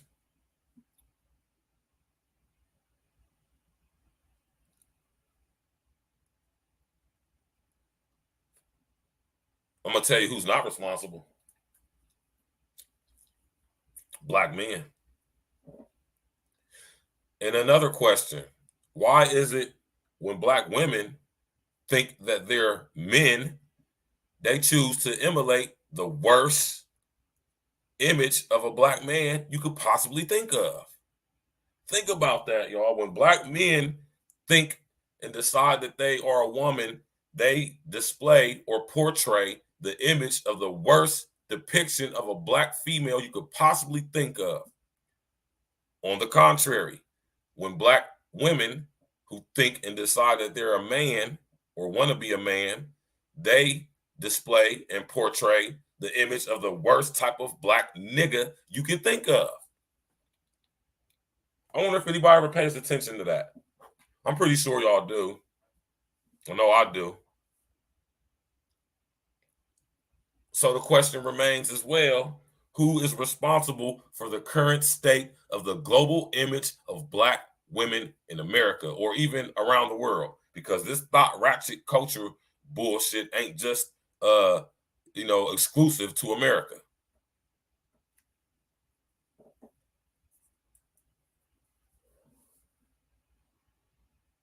So what's up? So what's up? Don't get quiet now.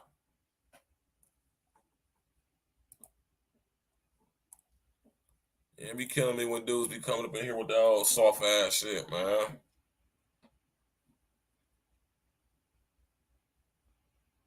You're bashing. You're talking bad about black women.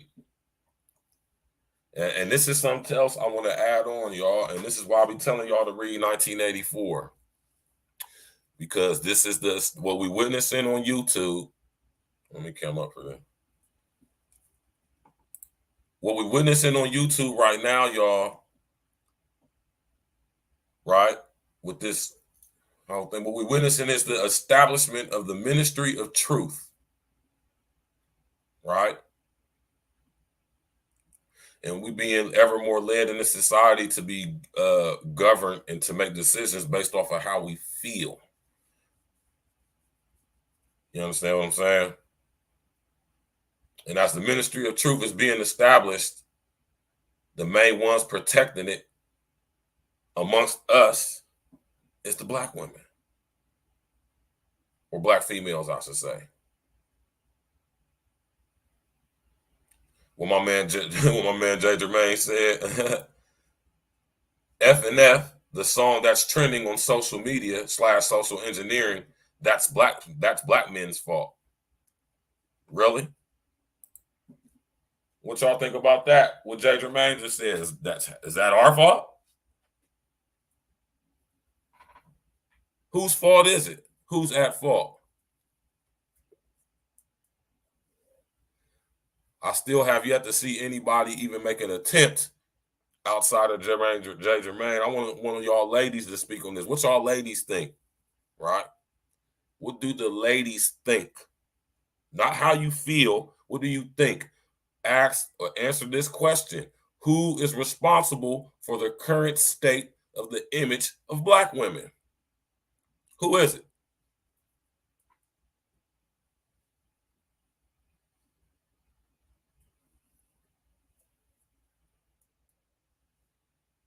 Let me bring this picture up again, man, because this picture is crazy. This picture is sad. It's disgusting. It's just so many things. It's so many things, right? And see, that's the type of thinking right there, Kyle. Well, that's what I'm saying. That thinking right there, that's some sucker shit. Don't take that the wrong way, Kyle. I love you to death, girl. You hear me? I love all y'all. That's why I can be honest and raw with y'all and tell you I don't care how you feel, right?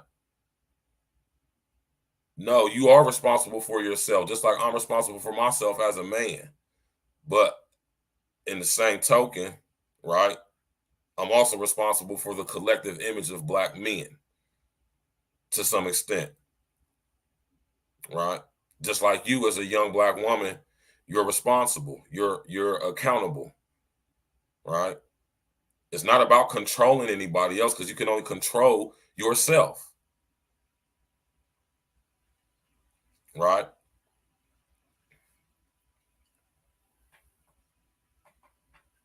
That's why when you hear us talking, we chastise each other.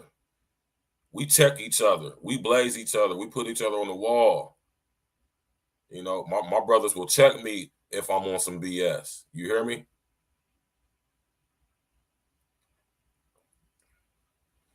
What you say, Uncle?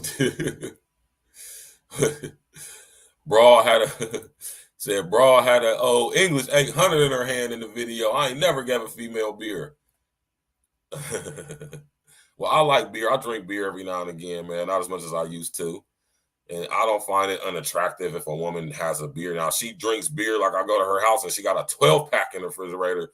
That's crazy. But there's nothing wrong with sipping on a Corona with a little twist of lime every now and again. You know what I'm talking about? Yeah, we are. Kai Nemo said we are responsible, and then Uncle Dick said that ain't classy at all. And Kai Nemo said black women are to blame. And the system, dating, etc. Well, let's see what Kai Nemo said. And that's why I'm saying, Kai Nemo, this is why I put the link in there, man. Hit that link and come on up and say all that stuff, girl. Y'all relax with all that shy shit, man. Come on up here and speak your piece, man. The system, dating, etc. is rigged in their favor. They will always be saved somehow. That's the new manosphere stance. The manosphere say, don't bother trying to correct. It's pointless. So I don't know, bro. No, that's the thing, man. And see, the people who say that is the people who trying to get y'all to stay the same, man. These sucker ass, hoe ass, soft ass, simp ass, no coochie getting ass, lame ass niggas, right? Ain't no man gonna tell you no shit like that. You hear me? You got to lead by example, just like us men have to. And it's not pointless. It's some things are pointless. It's not pointless to where we just gonna be like, oh, give it up, oh, fuck it, nah. What Jerry Jermaine said, even though Yo Gotti did sign her to that record deal, those bras already had that mentality, and Gotti was focused on the capital that her record would bring. Exactly. I mean, that goes without saying, Jerry Jermaine. And Yo Gotti is one of them niggas. Make no mistake about it. Yo Gotti is a simp ass nigga. Right. Make no mistake about it. All right, man, listen here, man. Like I say, man, ain't nothing wrong with sipping on a little Corona with a little twist of lime or lemon off in there, you know what I'm saying? But when you down in 40s of OE, you down in 40s of O go, man, 40s of Schlitz, Blue Bull, man, you acting 14 karat crazy at that point, man. Drinking Bud Light, you fooling. You hear me?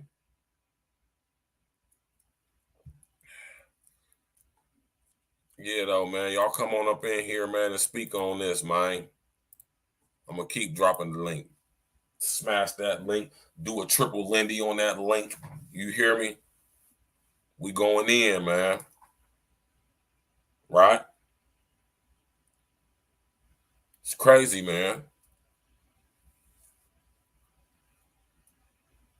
And that's the thinking right there. That's the mentality right there that's going to keep things stagnant. We have to change that mentality. That'd be like me saying, man, I ain't about to go talk to them little niggas, man. You know what I'm saying? Nah, man. I'm not saying try to impose yourself onto people, Kaya Nemo. I'm not saying to be intrusive and impose yourself on people. I'm saying lead by example. Hold accountable. Challenge. Question. Right?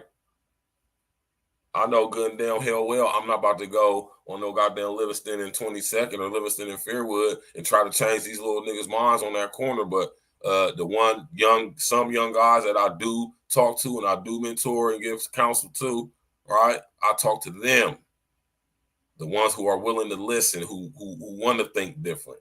I don't waste my time trying to change the minds of those who don't want to have their minds changed or don't want to think about changing their minds to something better anyway. I don't even waste my time with stuff like that. I can tell when I look at a little nigga in front of the store if he's what type of little young guy he is. And if he's a guy I even waste my time and energy talking to.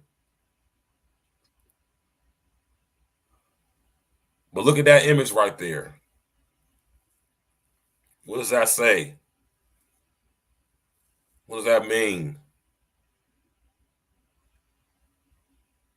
Now, another question is, now that Kyle Nemo keep bringing it up, what is the solution? What is the solution? I mean, when we come up with solutions, we get told we trying to be controlling it.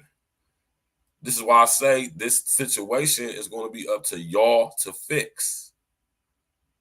And if we keep having this mindset, like Kyle Nemo said, right?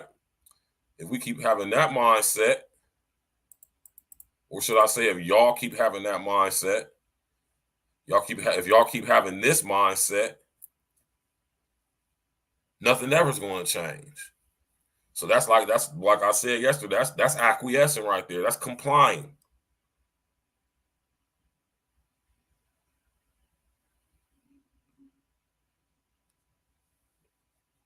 Right? That's compliance right there.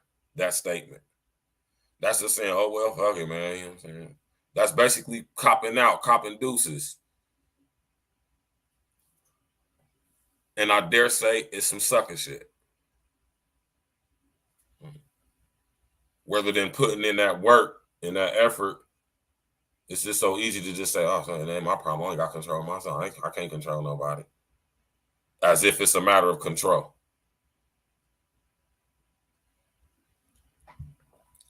And it's absolutely nothing to do with control.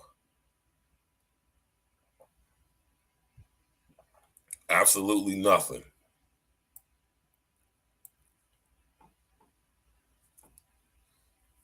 So, ladies, what y'all think? Not a talk. Hold on, let me go take a look at that. Let me go take a look at that, man.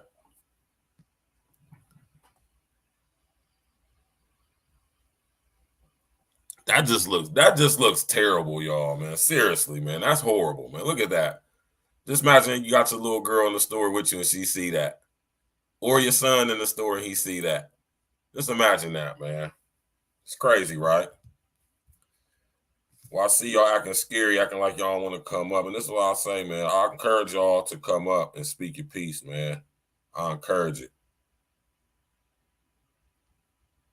I really do. I encourage y'all to get up here, speak your piece, speak on these subjects, speak on these issues, these topics, and voice your goddamn opinion. All right?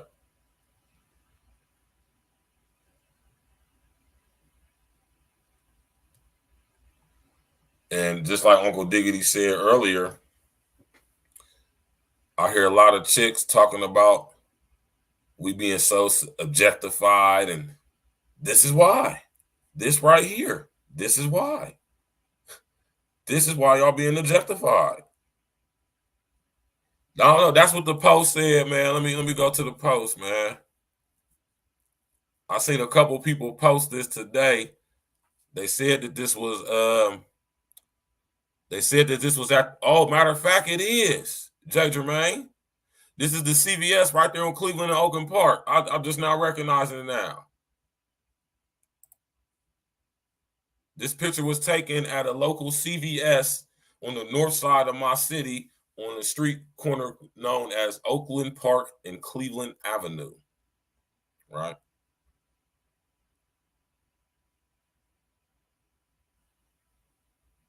Look at that, man. Don't that look terrible, don't it? Don't that look terrible?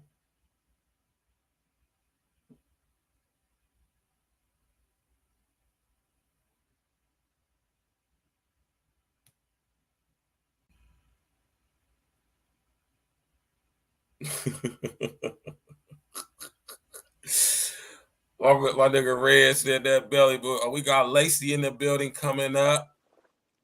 Lacey. Hey, how are you? What's up, baby? I'm good. How are you? Oh, I'm great. I'm doing outstanding now that you coming up on the panel. So I've been up and down, so I've only been getting like bits and pieces of what you're talking about. But from what I understand, you're just trying to see is there a difference or a conflict between Black men and Black women, and why there is?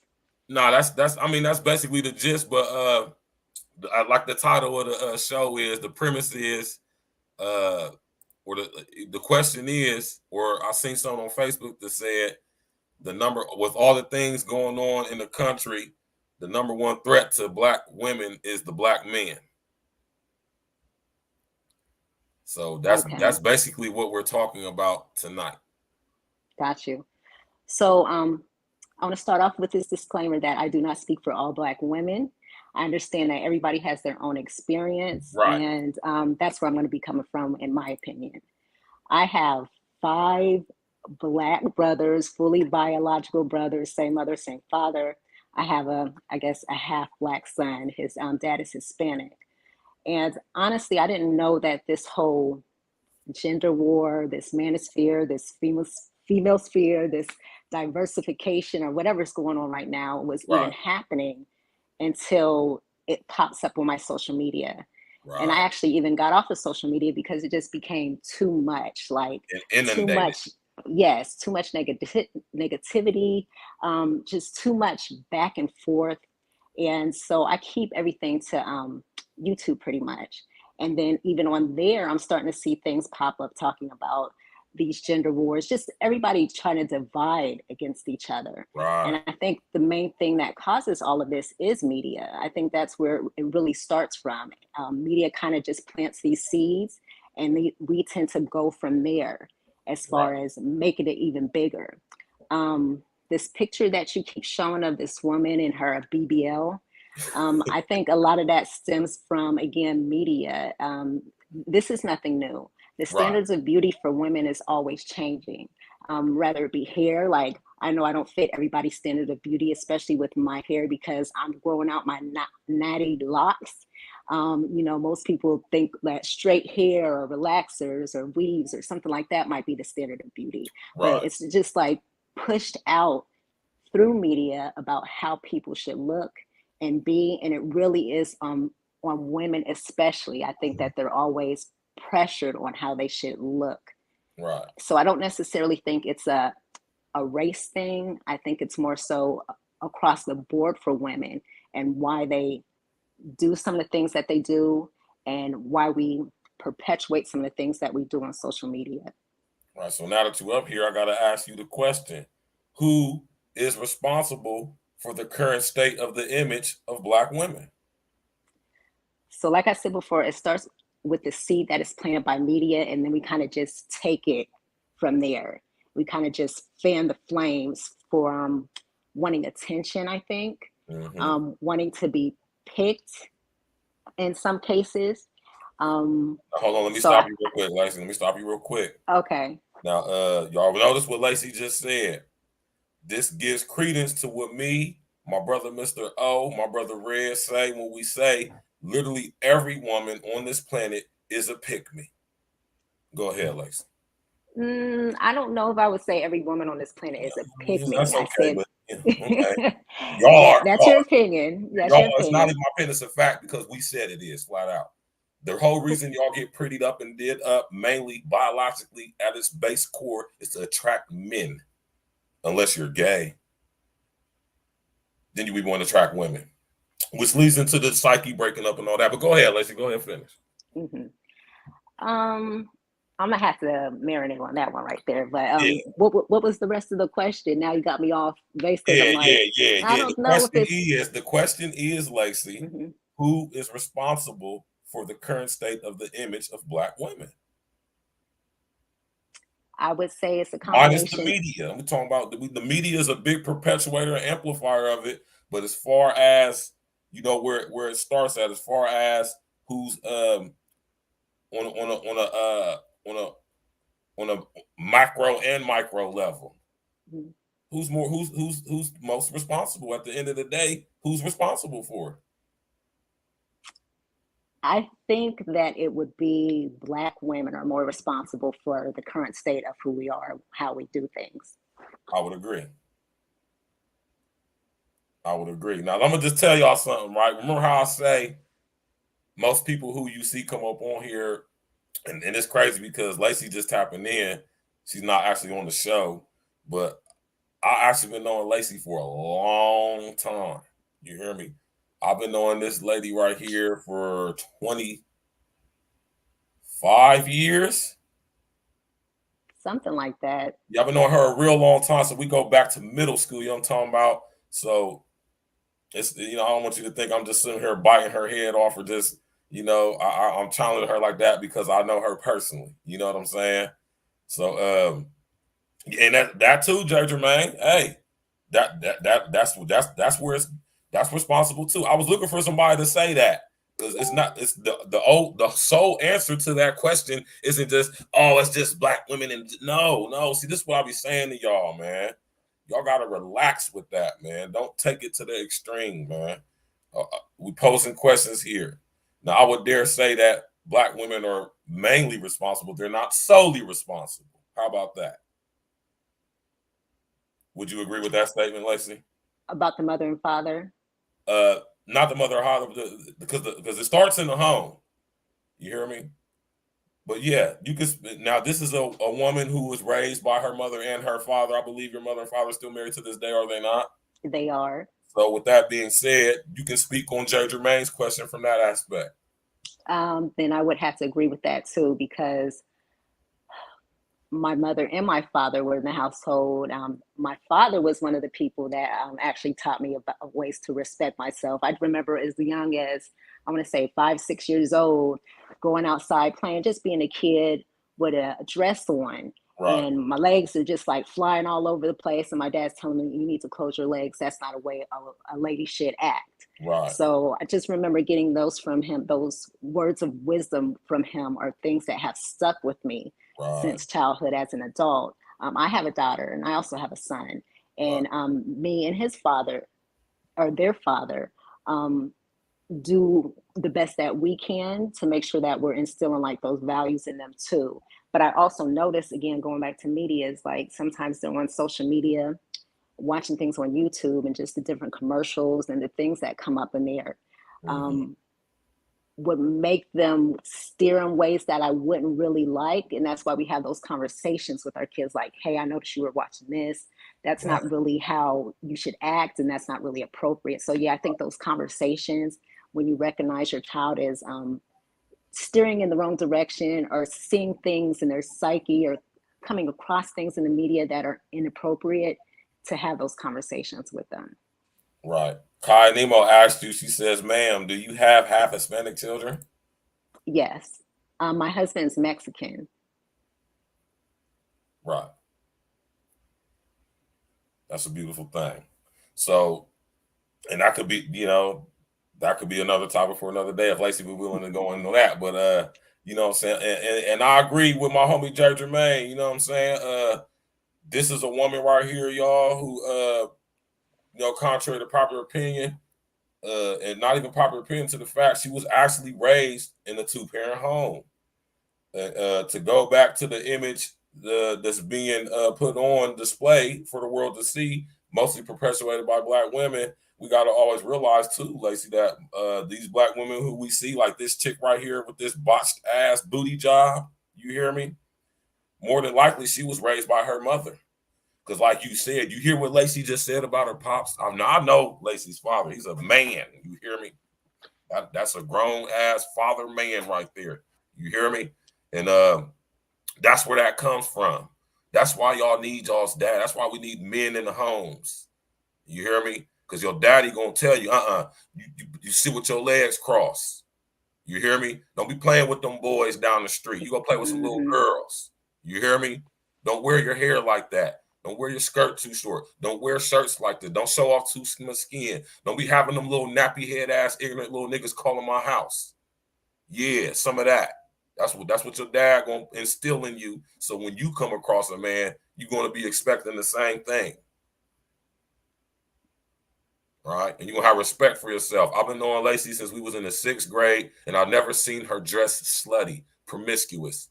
I've never seen her dress in a way to where the guys are just like and oohing and ahhing over her. Not that she's not a beautiful woman, because she is, but I'm just saying though, and that comes from her having her father.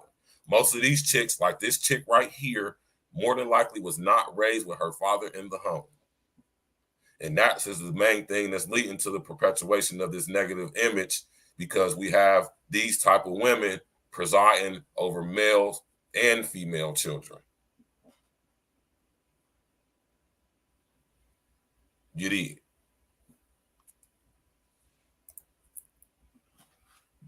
Go ahead, speak on something. Go ahead, say something, Lacey. No, I mean, that was pretty much it. I was just saying, like, the media, we do have some responsibility on our own as Black women. Right. I really like the point that the gentleman brought up before, as far as it coming from the household, because that is important too.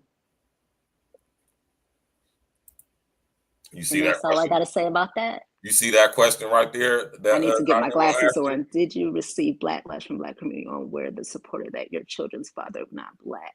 Did you receive backlash from the Black community, or were they supportive that your children's father not? No, not really. I don't get any kind of backlash from it. I don't know if it's because my husband is brown. It may have been different if he was Caucasian.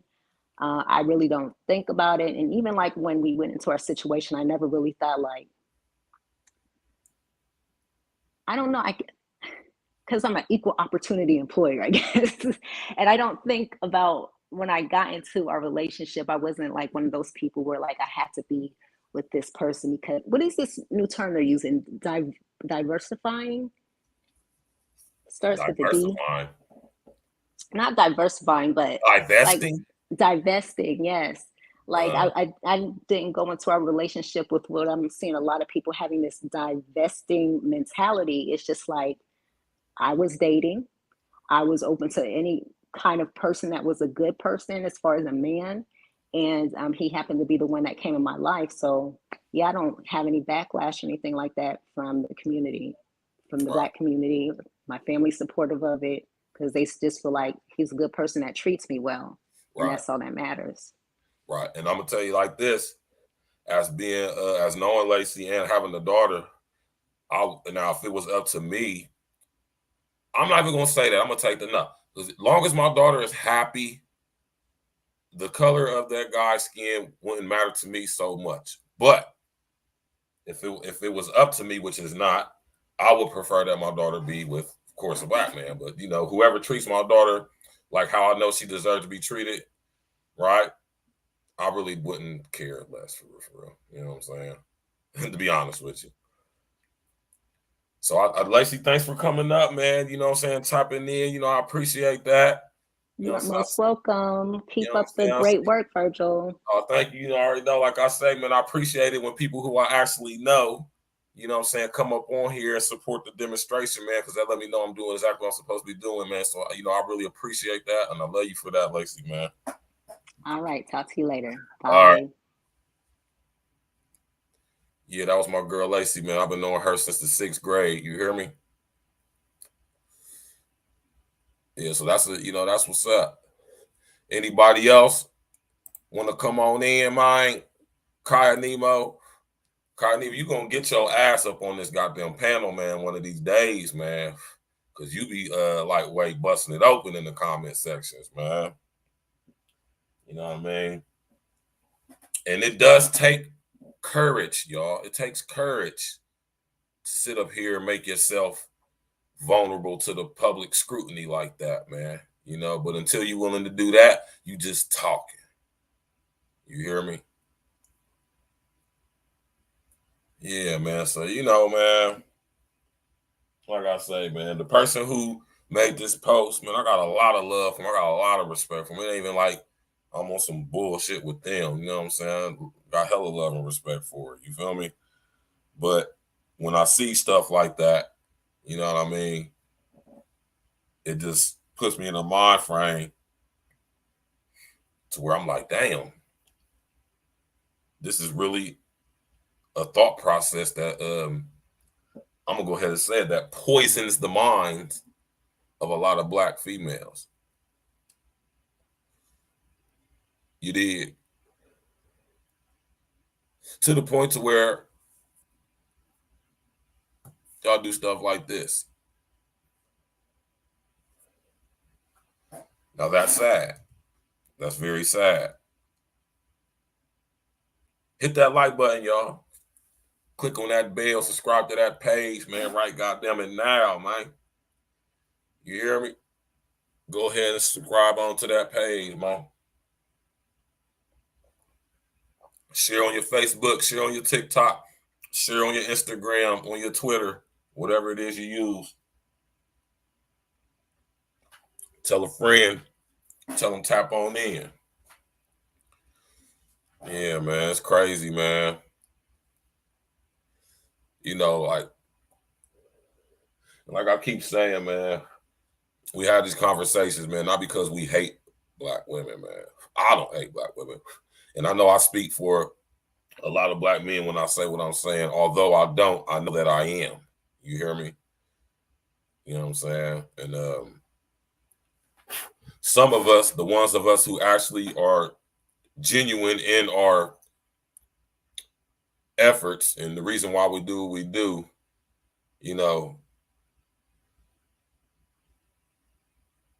Yeah, I mean, to be honest with you, yes. To be all the way honest with you, Kyle Nemo, yes, and I mean that wholeheartedly.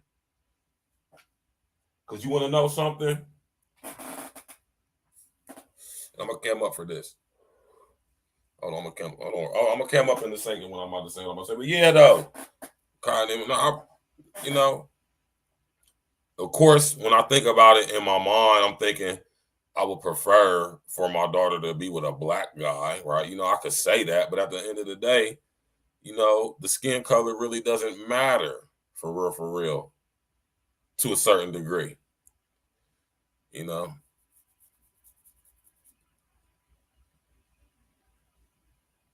it really doesn't. You know, just like I would have my son, if he met a white girl, an Asian girl, whatever girl, and that girl was the one who, you know, most high ordained for him to be with, and she was everything he wanted and needed her to be, why would I have anything against that because of her skin color? Or why would I have anything against that young man because of his skin color? You know, of course, there will be a vetting process done as me being the father of knowing who his parents is and whatever the situation may be. But we'll get to that bridge when we cross it, though. But as of right now, no. I can honestly say no. I wouldn't care. It really wouldn't matter to me, for real. In the grand scheme of things, it doesn't matter. The only thing that does matter is how your child is allowing themselves to be treated by this other person, no matter what skin color they are. Nah, see, that's what I'm saying. That's why we had these conversations, Kyle Nemo, man. That's exactly why I created my platform. You hear me? You know what I'm saying? Everything we see and seem is nothing but a dream within a dream. You hear me, Kyle Nemo?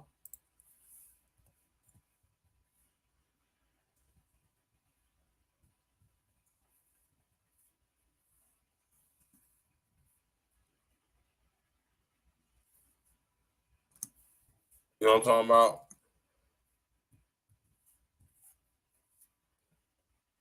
Ever heard that before, Kyle Nemo? My brother Edgar Allan Poe, right? Let me share this with y'all real quick. My brother Edgar Allan Poe said this. He's famously quoted for saying this: all that we see or seem is but nothing but a dream within a dream. So I say that to you, Kyle Nemo, that everything isn't what it seems. You hear me? I'm not anti-white. I'm not anti-anything. If anything, I'm anti-truth. How about that? Anything that goes against what's right and exact, I'm anti against that, if you would.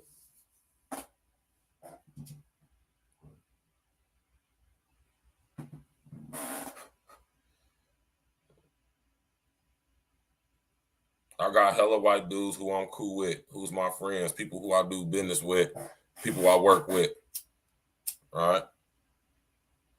I ain't got nothing against white people. Now see, now walk with me now, Kai Nemo. I'm about to come up for this. Right? Now walk with me, Kai Nemo. Right. I rocks with white people, man. I'm not so mentally deluded to where I have a disdain towards white people. Walk with me, Kai Nemo. Pay attention. This is how I know if you really pay attention. Notice when I refer to white people, I'm never referring to white people in a sense of disdain. You don't ever hear me saying it's the white man. You never hear me saying, well, white folks this, white folks that. What do you hear me saying? White folks have been lied to as well. White folks are just as much as victims and have been programmed because they experience it's just a chance for them to why it's actually happened to you. Understand that. Understand as you got yours cut off, if you sit there and watch another man, especially if that man is your father, having his cut off. Right? Notice what I always say when I refer to white people. I say they are just as much as victims as anybody else. They've been used. Huh? They've been lied to just like us. They've been lied to, they've been led to believe and think that they created this situation, that they're responsible for slavery. Right? They've been led to believe that they were actual slave owners. And no, they were actually slaves as well. See, the actual slave owners, when you do your research into them, they weren't white. They were Khazarian demons. And it's a big difference between being a white, especially American, and being a Khazarian European, Eastern European. Big difference. It's not the same thing. Right? So no, I don't hate, I'm not anti-white. And I don't feel sorry for white people. I'm not making an excuse for them. I'm not saying that they're not at fault or not guilty, right? But what I'm saying is they've been given too much credit. I mean, that's the way you gotta be, Kai Nemo, man. That's the only way you're going to be able to actually come up with some real solutions. Is you have to be balanced, you have to be fair, you have to be non-biased. You hear me? Because when you become so pro-black, that is what remember I talked to y'all about, they got all these different identities for us to get a sense of self from. See, our skin is black. Black is what you are. It's not who you are. Do you know the difference? I appreciate that, Kai Nemo. Like I say, I'm only smart enough to know how much I don't know. All right? Now pay attention, like I say, tap in and walk with me. Pay attention when you hear me speak if you really find what I'm saying valuable or something worth listening to. When I speak in reference to white people, it's never woe is me, the white man, oh, the white. It's never from a place of victimhood. It's always from a place of over and or out of understanding what white people really have been through and how much they have been played and used and lied to just like us. I'm going to give y'all an example of a quick example, you're right, of how we've been led to think that white folks were the slave owners during so-called slavery and the transatlantic slave trade, which was complete and total bullshit. Right? Y'all know who this guy is right here, right? I'm gonna give y'all a quick, brief history lesson, right? A real history lesson, not none of that bullshit, and not none of that bullshit that fuck niggas be talking about on the goddamn YouTube, man, right?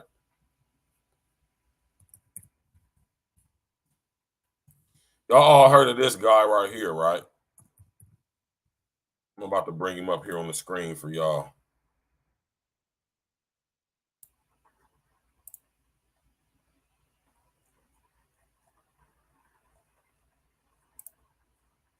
Why is the page broken up like that? Hold on real quick. Let me get this real quick, y'all. So many different depictions of this guy, man. Right? Let me bring it up for y'all. So many different depictions of this guy. Like, what did he really look like? Did he really exist? Yeah. Yes, he did. But, yeah. Y'all all heard of this guy right here, right?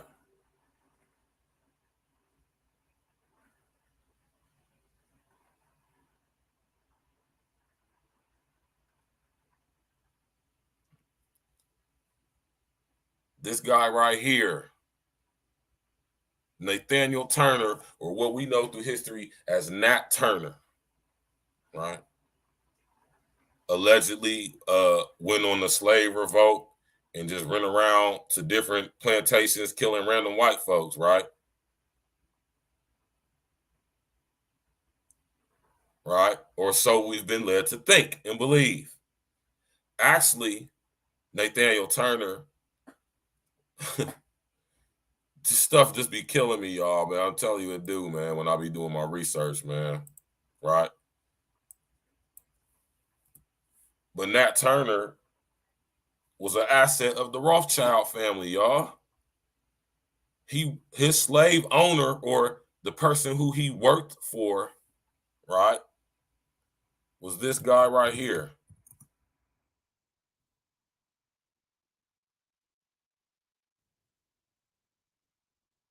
I don't know if y'all ever heard of this guy before.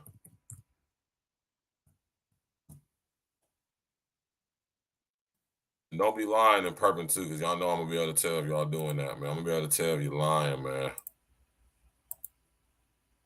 Don't sit up there and lie to me, man. So this is Nathaniel Turner, allegedly, Mr. O. Allegedly. This is Nathaniel. You go Google this dude's image, man. It's gonna be mad different images of this boy. Right? Nathaniel Turner was an asset of the Rothschild family under the employ of Rothschild asset, right? Slave owner, and that was right in there like a motherfucker outside. Slave owner, and I forget what else Philip Benjamin was in too, right? This guy right here.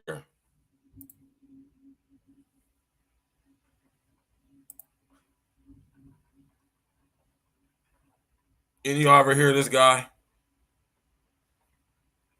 Philip Benjamin Judah, or Benjamin Philip Judah, however you want to say it, right? How many of y'all heard of this guy?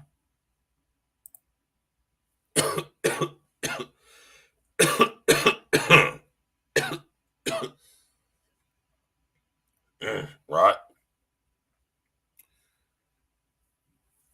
Philip Benjamin Judah, who was an asset of the Rothschild dynasty, which is still in power today. Philip Benjamin Judah was Nathaniel's owner, or handler, so to speak. And that so-called story that they told to us about him going crazy with some slaves, running around to plantations, is killing white folks. No, absolutely not. Right? Not in the way that we've been told anyway. Philip Benjamin Judah recruited Nathaniel Turner, who was a Prince Hall Freemason and one of the founding members of the Eastern Stars organization, the Freemasonic organization. Remember when I tell y'all to do your research and what organizations, secret fraternal organizations, these people are connected to? All right.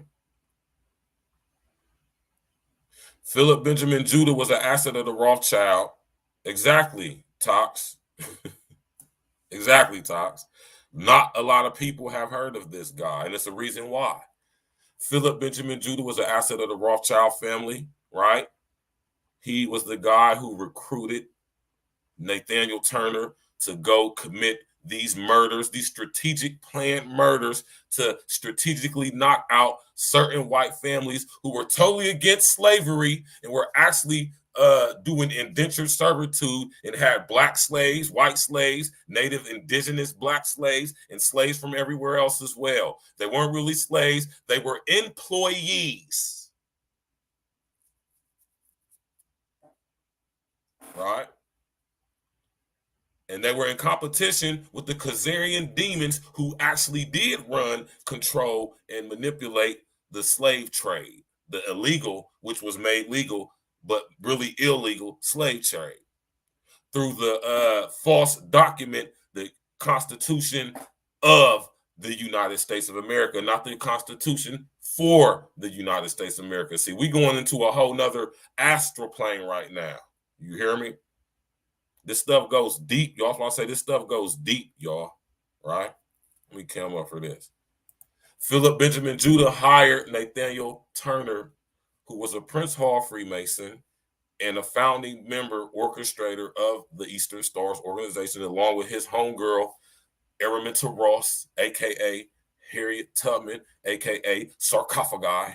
That was her code name. She was an asset of the Rothschilds as well. So Kanye wasn't lying when he said what he said, right?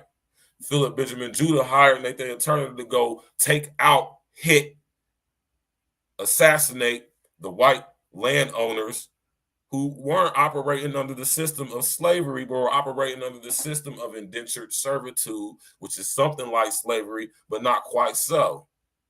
How you think O.W. Gurley and them was able to buy Greenwood, Archer, and Pine after slavery?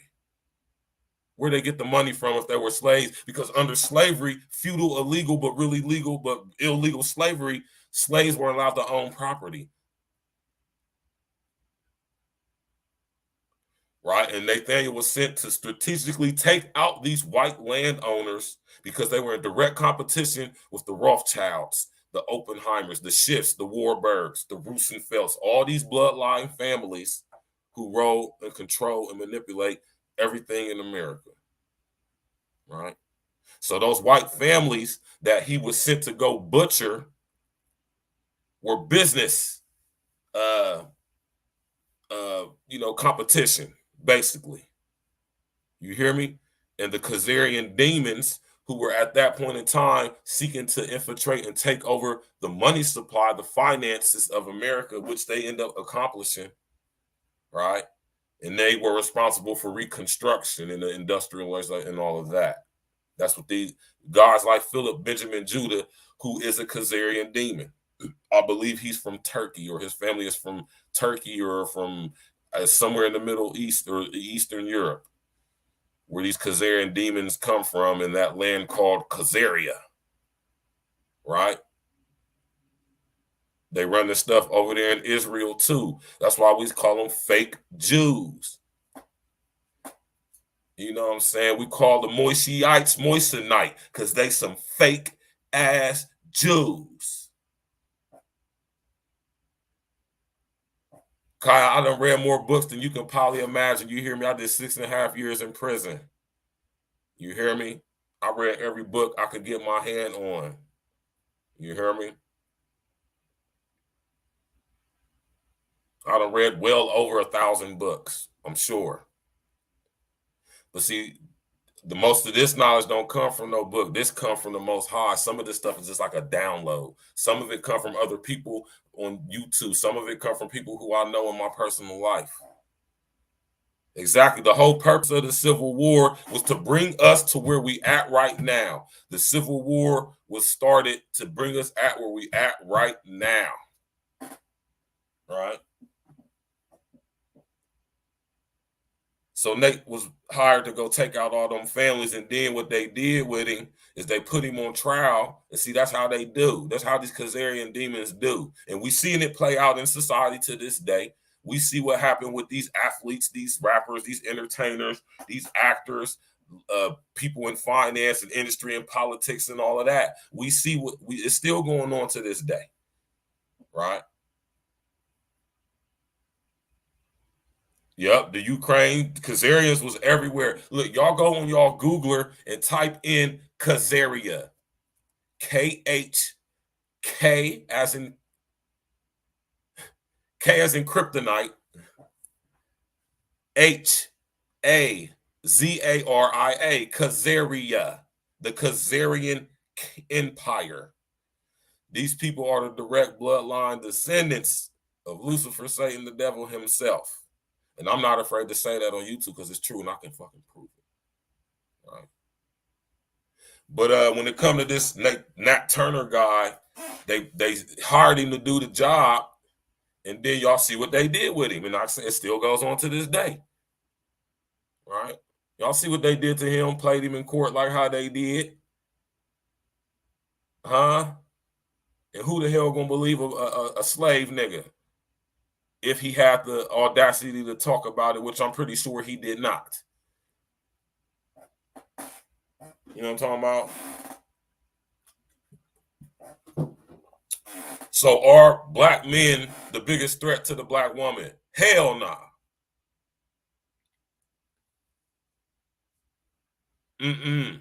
This stuff go deep, y'all, man. You hear me? This stuff goes deep. Y'all do some research on who Philip Benjamin Judah was, man. Right? Like I said, we've been lied to, y'all. This is why I say the stuff about white people that I say. This is why I say when I say stuff like we can't get caught up on race and all of that. That's Kai. If you pay attention, Kai Demo, you hear me say this stuff when we chopping it up on my brother Red's situation and his demonstration, his platform. Shouts out to my brother Red Supreme TV1. Y'all go subscribe to Red Supreme TV1 right now and subscribe to Red Supreme TV2. Tell him Stacks with the Facts sent you. You hear me? And this program has started back then. We got Willie Lynch. We got Nathaniel Turner, and we got Philip Benjamin Judah, all assets of one family, the Rothschilds. Oh, there's many more too. And this ain't no conspiracy theory, y'all. This is facts. I'm not sitting up here just proselytizing to y'all, just talking a whole bunch of stuff. No, this is facts. There's no conspiracies here, man. This is facts. This is historical fact. Do your research on the Philip Benjamin Judah, who he was, man. He was a politician in Maryland, if I'm not mistaken, as well. He was like the Secretary of State or something like that in Maryland. Nathaniel Turner caught his case or was tried for his case in Maryland. This is historical fact as well. Actually, there's documentation on this. All you got to do is go to the Library of Congress. All right. So we keeping it straight 100% facts over here at A Real Talk. That's why it's called Real Talk. Because we ain't doing no bullshit ass putting the spin and putting 100 on 10 of the history. We're going to get down to the root of the problem over here. We ain't doing that glossing over bullshit, man. None of that fake think you a scholar shit, man. You hear me? Oh, you smart, dumbass niggas thinking y'all know what y'all talking about, and y'all know what the hell y'all talking about. So Kanye was right when he said what he said about Harriet Tubman. Real name, Araminta Ross. Right?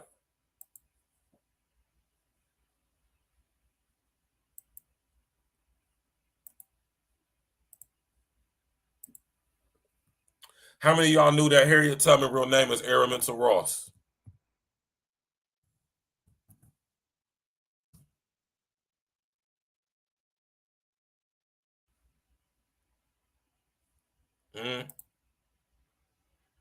Already read it, J. Jermaine. I read the 13th Tribe. I've read what's the other book, man, by my man out of Tel Aviv University, man. My man Shlomo Sand. Hold on real quick, y'all. For some reason, it's not bringing it up. Uh-oh. It is raining outside in my city, y'all, real bad, so that might have something to do with it. Okay. We got this. Let me type this in. Oh, I spelled it wrong. That's why. All right. Let me bring this up on the screen for y'all. How many of y'all knew that? No, Harriet Tubman wasn't a fictionalized character. See, that's the thing. This is one thing I would challenge my man Dane Calloway on. Harriet Tubman wasn't a fictional character. She was an actual person, right? Now, her real name was Araminta Ross. Harriet Tubman was a pseudonym. She also went by the code name Sarcophagi because she was an asset of the Rothschilds.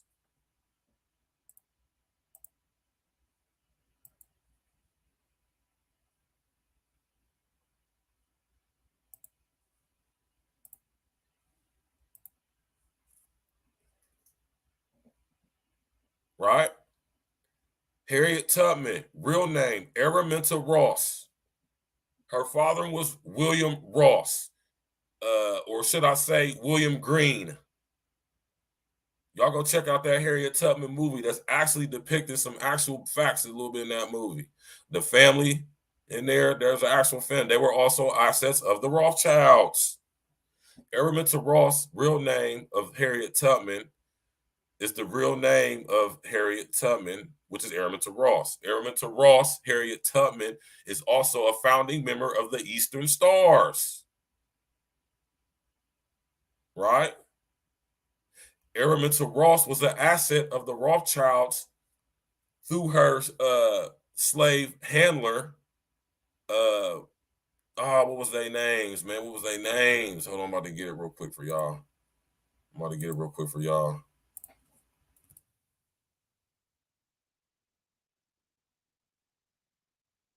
What was his name?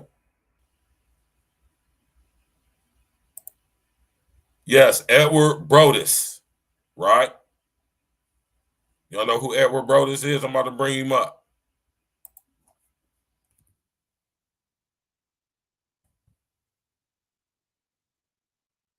If y'all watch that Tubman movie that Harriet Tubman movie they just brought out, right? The family, if you pay attention, their name was Brodus, right?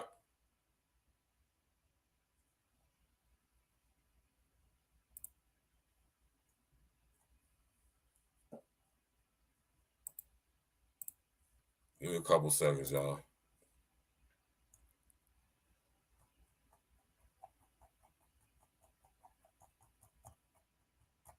Oh, damn, what happened? Hold on real quick, y'all.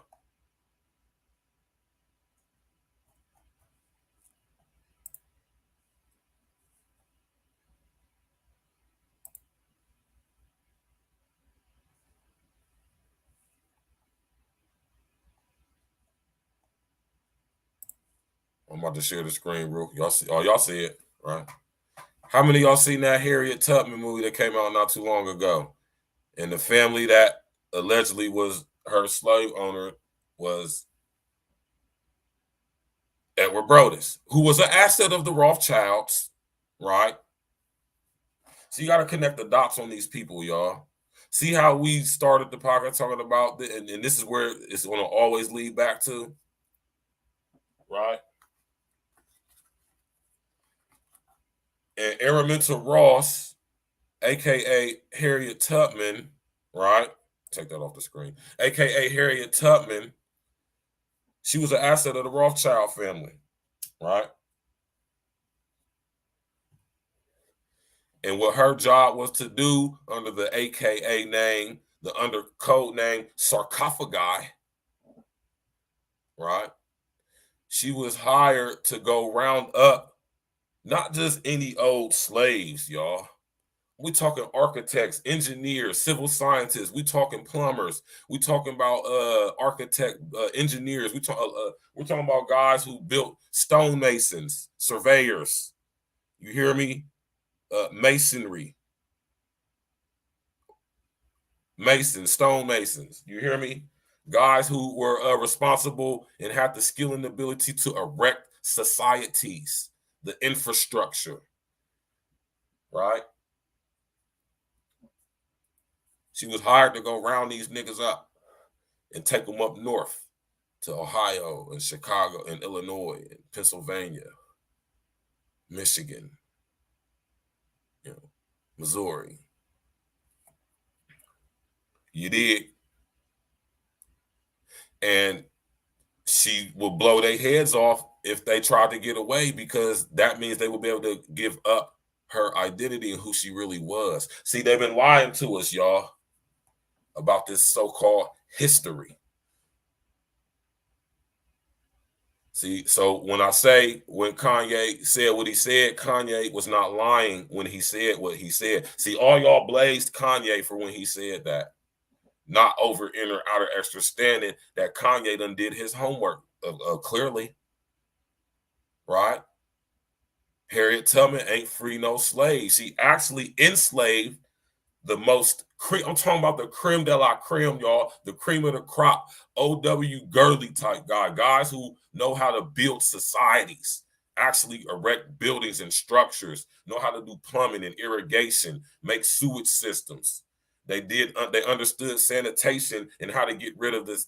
These guys were intelligent men, and they rounded these dudes up, right? Under force, violent force, threatened with being shot on the spot, all under the tutelage of Araminta Ross, aka Harriet Tubman, who was an asset of the Rothschild family.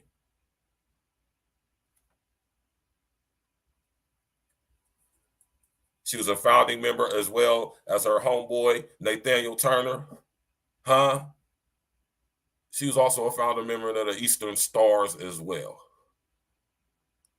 So yeah, man, you know, all these guys out here talking about this so-called Black history, they don't know what the hell they talking about. But who am I to say something to anybody? Don't believe me. Don't believe nothing I'm saying. Go find out for yourself. And you notice on that, hey, Jay Jermaine, you notice on that episode of Drink Champs, Kanye, what did Kanye, all y'all out there who rock with Drink Champs, like how I do, when Kanye was on there, and I know y'all saw that episode, that classic episode, that's why I love Kanye. What did he keep saying throughout that whole episode?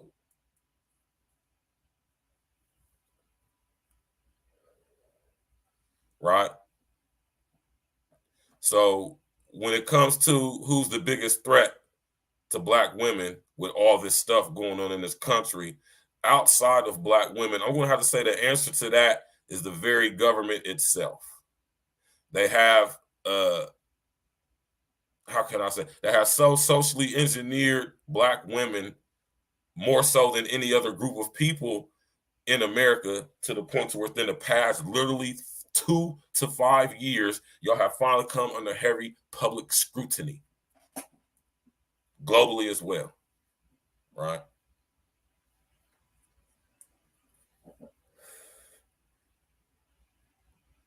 Think about that. Y'all have been used by the same people who use the white people. White people, y'all been used too, right? Some will argue more than others, but you know, it could be argued, right? So when you hear stuff like that on social engineering, the biggest threat to the Black woman is the Black man, that's utter poppycock. What y'all know about poppycock? Pause. Yeah, meet and greet each other as y'all coming here. Cupcake in the building. What's up, baby?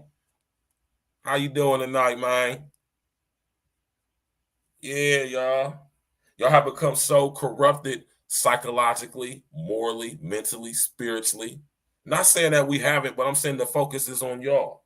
Y'all don't even realize that y'all have been used and how y'all have been used and to what extent. So when we think about Harriet Tubman being put on the $20 bill, it's like they putting one of their own, but not one of their own on that motherfucker, man.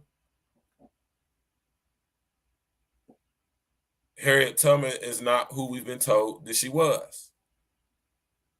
And don't take my word for it, like I say, just take the time to do your due diligence and find out for yourself. Right? Yeah, Tox, he was a raw piece. All of these guys were affiliated. They all are Khazarian demons, Khazarian descended demons, literally. All right.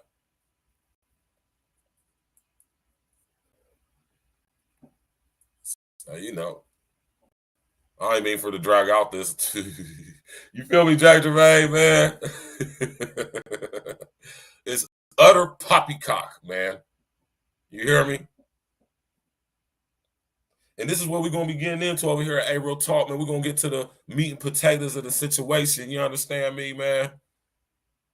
Ain't gonna be doing none of that fake ass historian, fake ass think you a scholar bullshit, man. Half of these niggas running around on YouTube talking about so-called history don't know what the hell they talking about. They ain't talking about nothing thought-provoking. They ain't talking about no goddamn it, you know what I'm saying, nothing you can't. I mean, I'm not either, you know what I'm saying? But they ain't talking about nothing that's not known. You hear me?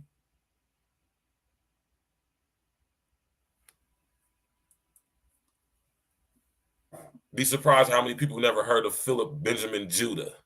But see, the thing is, you're not meant to know who he is. Because then you're going to connect the dots. Then you're going to see who he presided over. Then you're going to see who he was being presided over by. And like I say, my homie Lester Freeman, shout out to The Wire, always said, you got to follow the money. And when y'all start following the money through history, it leads back to Rothschilds, Oppenheimer, Schiffs, Warburgs, and they're the ones that are responsible. What did old girl say? Old girl Nyla No Integrity Lie say? She said that this is why Goldman Sachs they give me a loan and not you.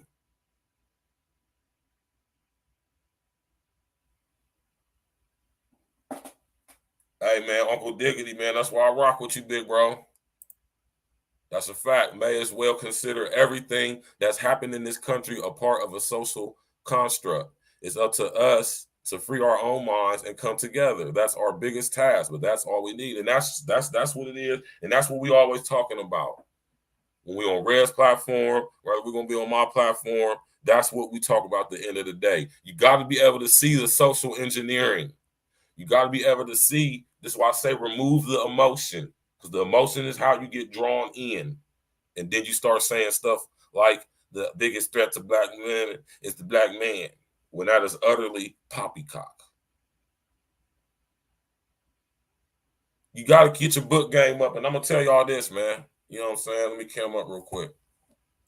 Y'all go buy as many books as y'all can right now. You pay attention, digital book burning is going on right now. And this is why I tell y'all to read 1984, because in 1984, they literally burnt the books in the Ministry of Truth. Because in order to get rid of the history, you have to literally get rid of it. In order to program people for what you want them to be programmed with, you have to get rid of any previous knowledge so they don't have nothing to connect to. And to do this research to find out stuff like Harriet Tubman's real name is Araminta Ross, and she's an asset of the. She was an asset of the Rothschilds, and she didn't free no damn slaves. She actually enslaved people who were already free. They weren't slaves; they were indentured servants. They were employees. Go check out Dane Calloway research, man. Go check out Dane Calloway platform, man. He breaks it all down. Right? That's why I got hella respect for him. But he don't speak on this aspect. Not that I'm saying that he's not aware of it, not saying he's not privy to the information, but he just don't speak on it. And that's his thing. He speaks on what he speaks on his platform. I respect him. His research is impeccable. You hear me? Very factual, very true. You hear me?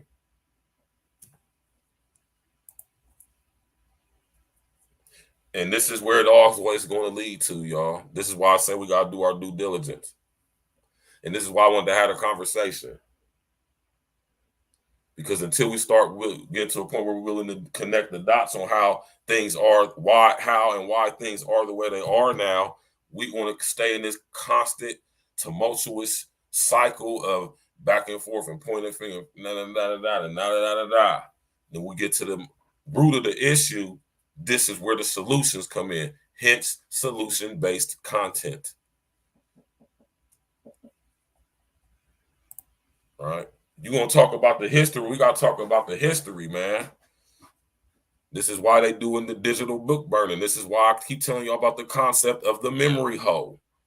1984, getting rid of information. They just blew up the Georgia Guidestones. Another guy who was an asset of the Rothschilds, right? This so-called R.C. Christian or R.C. Cruz or whatever his name was, for real. Or my fault, R.C. Plotzker. Y'all go check out that stream I did about that, right? R.C. Plotzker, who is guess who his descendant is in nowadays? Dr. Dre's ex-wife, who got taken him up top for all that money, Nicole Plotzker.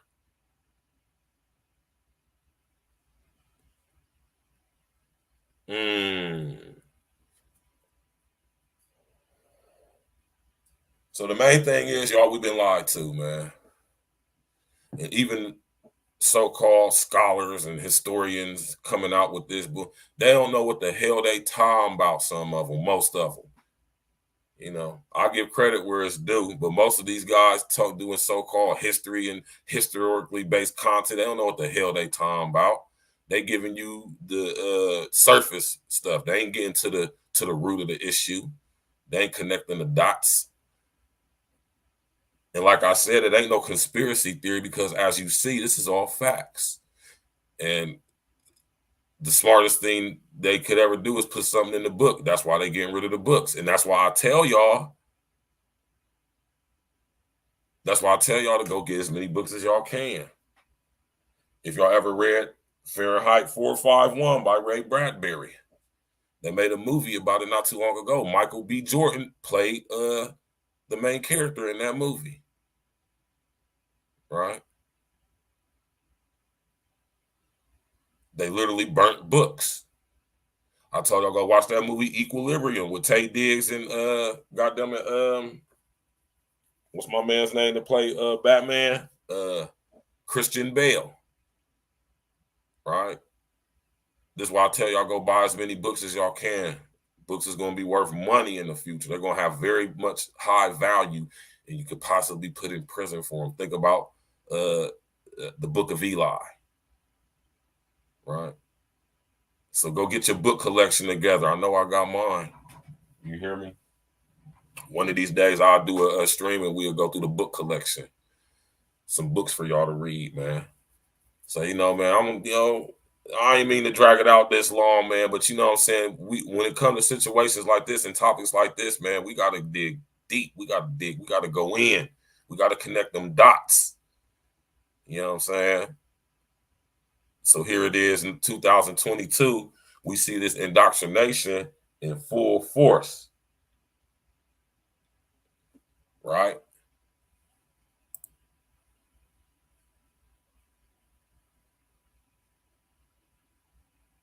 Oh, thanks, Val. That's sweet. See, I told y'all my sis Val gonna be on the show tomorrow, Ladies Night Edition.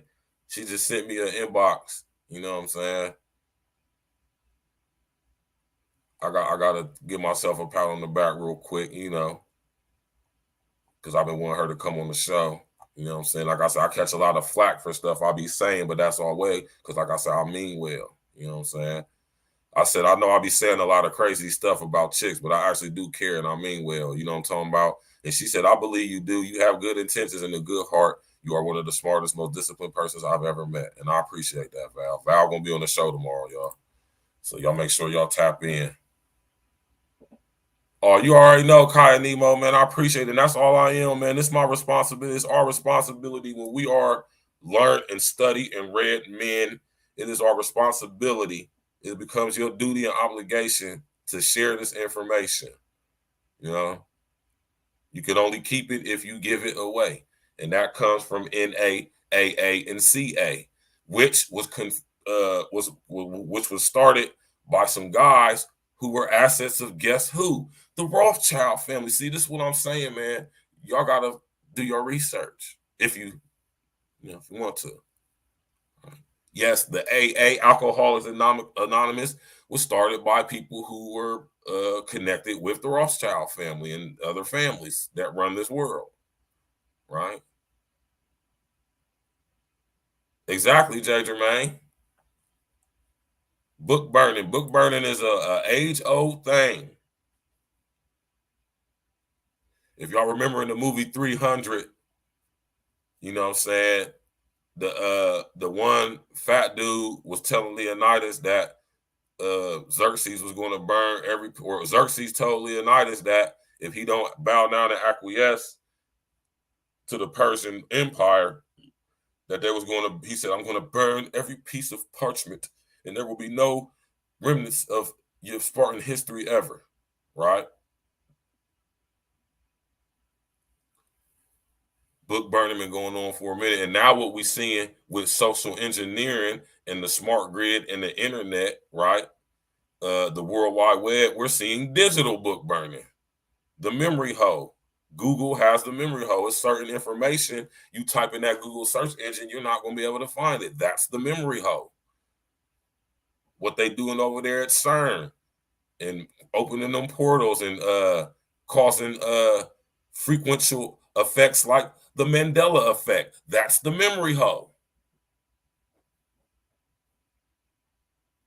So the question remains, man, who is the biggest threat to Black women? The same group of people who's the threat to everybody else in the world, right? You know, before I end this out, anybody want to come up and speak on it real quick before, you know, it's been going on down there 3 hours. I didn't mean to go this long, man. You hear me? I appreciate y'all coming out. Hit that like button. Hit the subscribing bell, man. Tap in, walk with me. Tomorrow night, we got my sis, Valen Ross, on the show. She's a young Black woman, entrepreneur, mother, fiance, about to, you know, all that, running successful businesses, doing her own thing, you know what I'm saying, balancing all of that. And I'm pretty sure she's going to have some jewels and game to drop on y'all young ladies out there who need some words of encouragement, just want to hear, you know, soak up some game. You hear me? So I want y'all to tap in tomorrow at 8. We going in. You know what I'm saying? I appreciate, like I said, everybody coming out tonight. You could be anywhere in the world, man. Right here with your guy. I appreciate that. Right? Fake ass historians on YouTube, man. You niggas don't know what the hell they talking about. It's a handful of dudes who actually know what they talking about. Yeah, I got all type of solutions, Kai Nemo, man. And one of the major solutions is getting up here and using this technology, man, not being used by it. One of the solutions that I could say is that y'all women start holding each other accountable. Stop saying that soft ass shit. Talking about saying, man, ain't gonna listen. You ain't gotta impose yourself on nobody. Like I say, a solution is to lead by example. I make sure I work on this for myself as well. I'm not perfect. I'm not all the way there yet. You know, I'm not infallible. I make mistakes. You hear me? One thing for sure, two things for certain, when it comes to solutions, man, I could only make solutions for my personal self. But as far as a whole, you know, that come with people linking up with each other, creating plans of action, and out of that, having solutions. And that come with not being scared to come up on these platforms and speak your mind and link up with people and being all scared. See how we being made to not interact with each other physically? We being made to interact with each other digitally, and at the same time, you know, being made to not want to mess with each other because we don't trust each other. Look what all the stuff's going on with all the scamming and all that stuff. That's making us not trust each other, not making us want to interact with each other. You hear me? So y'all pay attention to that, man. You know, and when it comes to us Black folks, a so-called, like I say, the so-called Black community, I don't see no Black communities. I see a whole bunch of niggas living around each other, but I don't see no Black communities. You hear me? So the solution is this, Kaya. The solution is do your research, do your due diligence. We got a lot of deprogramming that needs to be going. Like I say, y'all hear me say, we got to overhaul the entire human linguistic system. Understand what I mean when I say that, right? But as far as us, so-called Black community, right, solutions is deprogramming ourselves, right? Stop being so emotional. Understand what the emotions are. All right then, J. Jermaine, man, holla at you, brother, man. Understand what your emotions are. Try to remove your emotions from making the decisions that's necessary to come up with the proper solutions. That's one of the major things that's preventing solutions from coming up out of any conversations, because people be emotionally attached to things. You get a sense of self from your ideologies. Right. You understand what I'm talking about? Y'all hit that like button, man, on y'all way up out of here, man. Of course, I got to leave y'all with some tunes. Y'all know that's right. I'm going to play a couple tunes for y'all, man. You know what I'm saying? Thanks, everybody, for coming out tonight. I hope y'all learned something. Let me come up.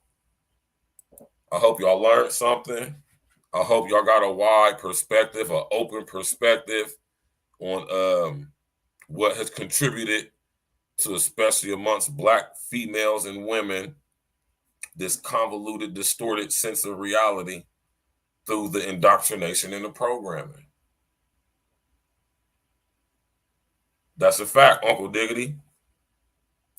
That's a fact.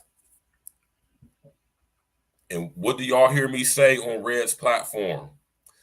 The worst thing the enemy did was give them their mind.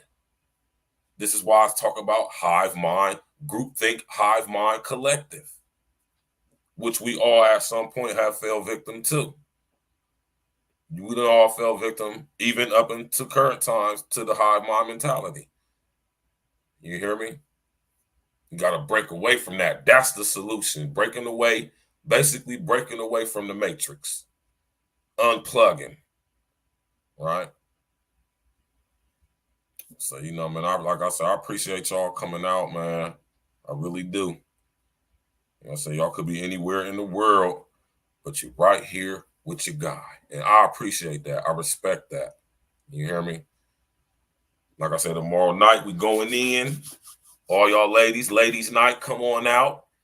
Get your wine, your sangria, your Zinfandel, you know what I'm talking about, your vape pens and all that shit. Oh, you already know, Tox, man. I'm gonna have my man Tox come up on the show one of these days too, man. We're gonna get into it about how he got to being a producer and what intrigued him, what influenced him. You know what I'm saying? What the tribulations and trials he's gone through, aspiring to being an up and coming independent music producer and engineer, and what's the future with E&E. You know what I'm talking about? Is being our in-house production. That's a beautiful conversation I think we're gonna have. I think we're gonna have all the guys up here for that one, because you know what I'm saying, I could do a group show and a one-on-one show. You feel me? But yeah, man, I appreciate y'all coming out, man. Like I say, y'all could be anywhere in the world. Y'all right here with me. Hope you learned something. Make sure y'all tap in tomorrow. We going in with my sis Valen. The ladies, I really think y'all gonna like this tomorrow, man. Valen is let's just say she's a lively sprite. We gonna say that. You hear me? You feel me? Got hella respect for my sis. You hear me? She's a real one. You hear me? So yeah, y'all ladies gonna like that. So make sure y'all tap in tomorrow for that. You know what I mean? Hit the cash out or so. Hit the like button. My bad. Hit the like button. Share on your social engineering. Subscribe to the page. Click on the bell. Tell your friends. Tell your mama, your auntie, your uncle, little cousin, all them. Tell them all. Tap in with my guy, Virgil Beer, aka Stacks with the Facts, man. We be going in, man. You know what I'm saying? So y'all know y'all enjoy yourself for the rest of the evening. My brother, Mr. O, go over there to Mr. O and the Ozone Podcast right now. Go subscribe to my brother's platform. Like I say, me and my brother, Mr. O, definitely about to bring y'all some more content on the Collabo side, the Ohio, Illinois, Columbus, Chicago side. And we're going to chop up some heavy game for y'all. You know what I'm saying? Definitely go tap in with my brother, Red Supreme TV 1 and Red Supreme TV 2. You know what I mean? Did you learn something tonight, man? Huh? Did you hear something you never heard before tonight? I know you did. I know you liked it. You loved it. And that's what you're going to get with me, man. You know, I'm not sitting here, like I say, I'm only smart enough to know how much I don't know, y'all. You feel me? With that being said, I know a lot. You hear me? And I've studied a lot. And I've done diligent research and studying. And when I speak on the stuff I speak on, I only speak on it because I know what I'm talking about and I can prove what I'm talking about. I would never speak on that which I do not know or can't prove, because that would make me an ignoramus. And I'm not, let's just say I'm not willfully ignorant as I used to be. You hear me? That's something y'all should strive for too. You did. So thanks everybody for coming out. We've been going on for 3 hours. I'm about to end this. You know what I'm saying? I know people probably got to get up in the morning because I know I do. You know what I'm saying? Like I say, tomorrow night, tap in. We got Valen on the show. She's definitely coming to the situation, dropping heavy game for y'all young ladies out there. I hope y'all come up. We're definitely going to open up the panel. You know what I'm saying? Oh, thank you, Connie. Well, I appreciate that, man. Did you hear something you never heard before tonight, man? That's what I want to. Did you hear something you never heard before? What my man Gator say? Is your mind's blown? Shout out. Y'all go check out my brother Larry Gators too, man. That's where I get a lot of my information from. You hear me? See, I'm not one of these guys that think like I just know. I get game from a lot of people, right? You know what I'm talking about? So y'all enjoy y'all's evening, man. You hear me? Did you learn something new tonight, man? All right. We're about to ride out to this classic E&E, man. You hear me?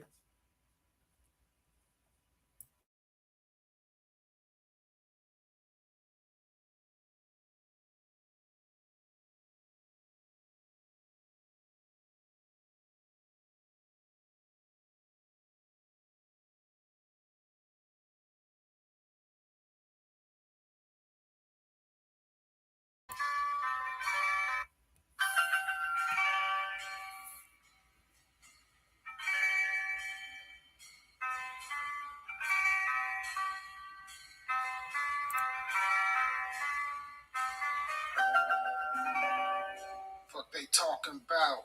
The shop never closed, call it Waffle House. This my man L, who was on the show last night.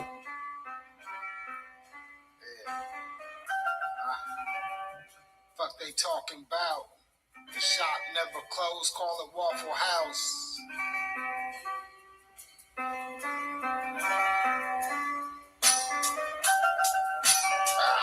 Fuck they talking about? The shop never closed, call it Waffle House. Come get a plate, nigga. Black bullet if I race with ya. Now on t-shirts, we can place your picture. This feel like Summer 03 after 8, nigga. Keep that tray 8 on your waist, nigga. Serve your plates, never waited, nigga. December retaliations on 22nd. Couple of extra shots, that's a faded message. Fuck stressing, the blessing wasn't worth it. Wasted blessings, the air was mad turbulent. Spill Henny before I sip. Pelly leather on, trill Henny when I dip. She love King till I'm gone. See, I study how they move from the king to the bomb. Can't compare, I'm cool food, that's OP to the bombs. Your Pulp Fiction, no conviction. Ran the same game as Magic, but I ain't point to shit. If I point to shit, heads anointed quick. Fire niggas, Trump employment shit. Now it's ashes on your forehead, homie, this ain't Wednesday. Switch to real estate, trying to make a Benz play.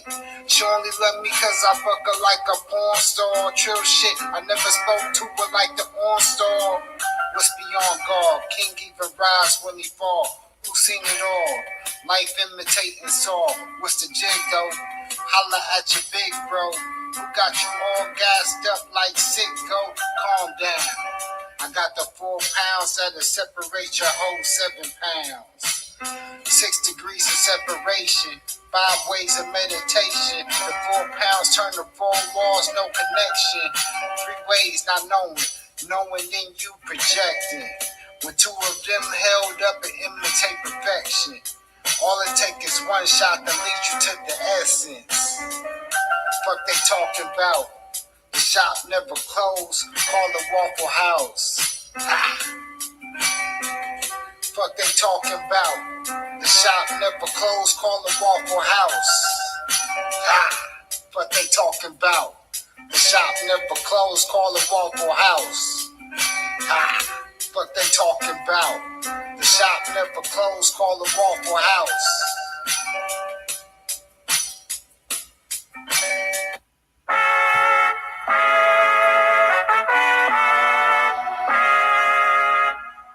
What's good, Chaos Rain? My brother Chaos Rain in the building. Make sure y'all go subscribe to his page right now. This is it, baby. After they book me up, this is it, baby. Wanna find me, look up, this is it, baby. Checkmate from the rook up, this is it, baby. After I cook it up, this is it, baby. After they book me up, this is it, baby.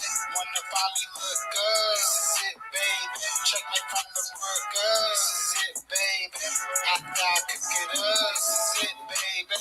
After they book me up, this is it, baby. Wanna find me, look up, this is it, baby. Checkmate from the rook up, this is it, baby. $100 million ain't enough for me. $250,000 flat, that's my starter fee. Nigga, you could go and check my discography. Every line I write be part of my biography. Reason they can't move like king cause they fucked up on policy. I live with no regrets, so no apologies. $100 million ain't enough for me. $250,000 flat, that's my starter. Trying to teach my stepson how life could be more fruitful. Then they wonder why they losing. They ain't listen like they used to. Listen out of play the streets where them niggas really be buku. Ask for it, they'll knock your head off. So now to prove you, you never catch king congregating what all the falsify. Through the darkest eyes, mesmerized by how they never die.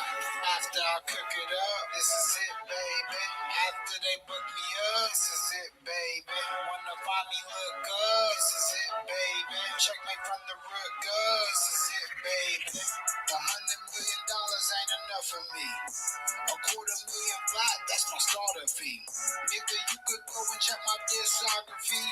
Every line I write be part of my biography. Reason they can't move like king cause they fucked up on policy.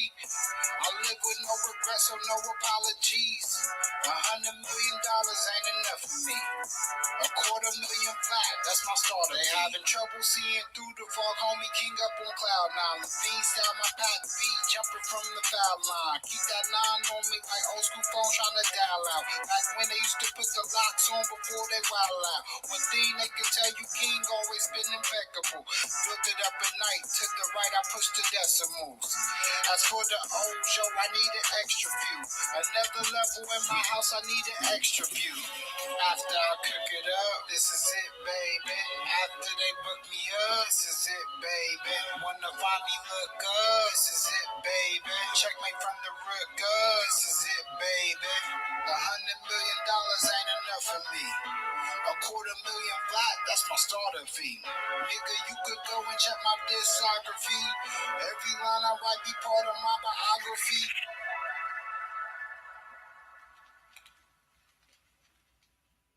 Check this out, homeboy. God's on your side, right? Why don't we do this reasonable? 14K, bound, out. You just correcting up, man. 17, man. Yo, let me see the money. Let me see the money. What's up, homie?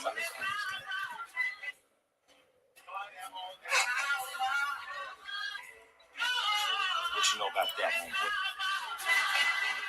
Told him, I'm about to swerve in this bitch. Here's a couple packs, I'm about to serve him this shit.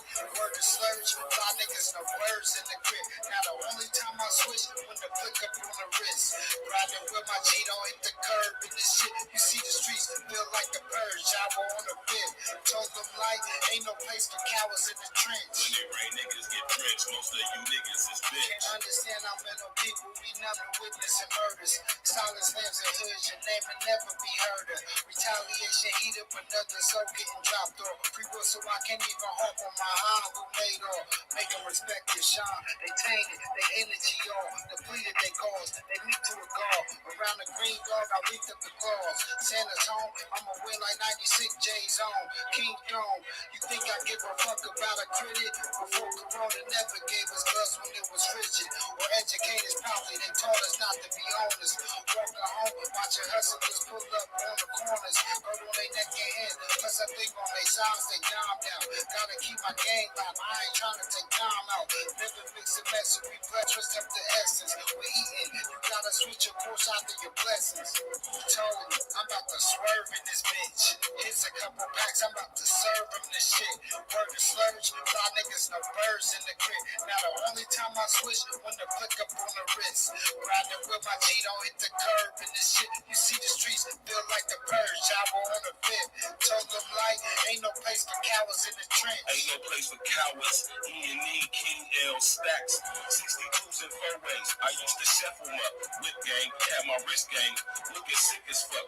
100 G Franco with that stone face. Jesus head, pockets full of dough, man. I used to call it Peter bread. Had to leave the game alone, cause now you don't know who the feds. They popping pills, as and perks, and mix it all with Sudafed. E&E, the elite, bitch. We on the up. Writing this crack, got me reminiscing on bagging up. Bagging up, what? A 16 is a brick. Don't think I'm taxing much. And the hook is just like the overs. I want my fucking cut. The rap game is like the dope game nowadays. A bunch of fake ass hustlers who really in the way. King LZ send me that word, I make them go away. Overboard, under the boat, just like a stowaway. Bruce people and boss, you know I got my glow today. Raw so cold, man, it really might snow today. Lace up your Timbo boots, zip up your bubble down. Just let them grams cook up and watch them bubble down. King L's and Rayman told y'all we got that bubble now. E&E, we the elite, we got the bubble now. Told them, I'm about to swerve in this bitch. Here's a couple packs, I'm about to serve them this shit. Word to slurge, fly niggas, no birds in the crib.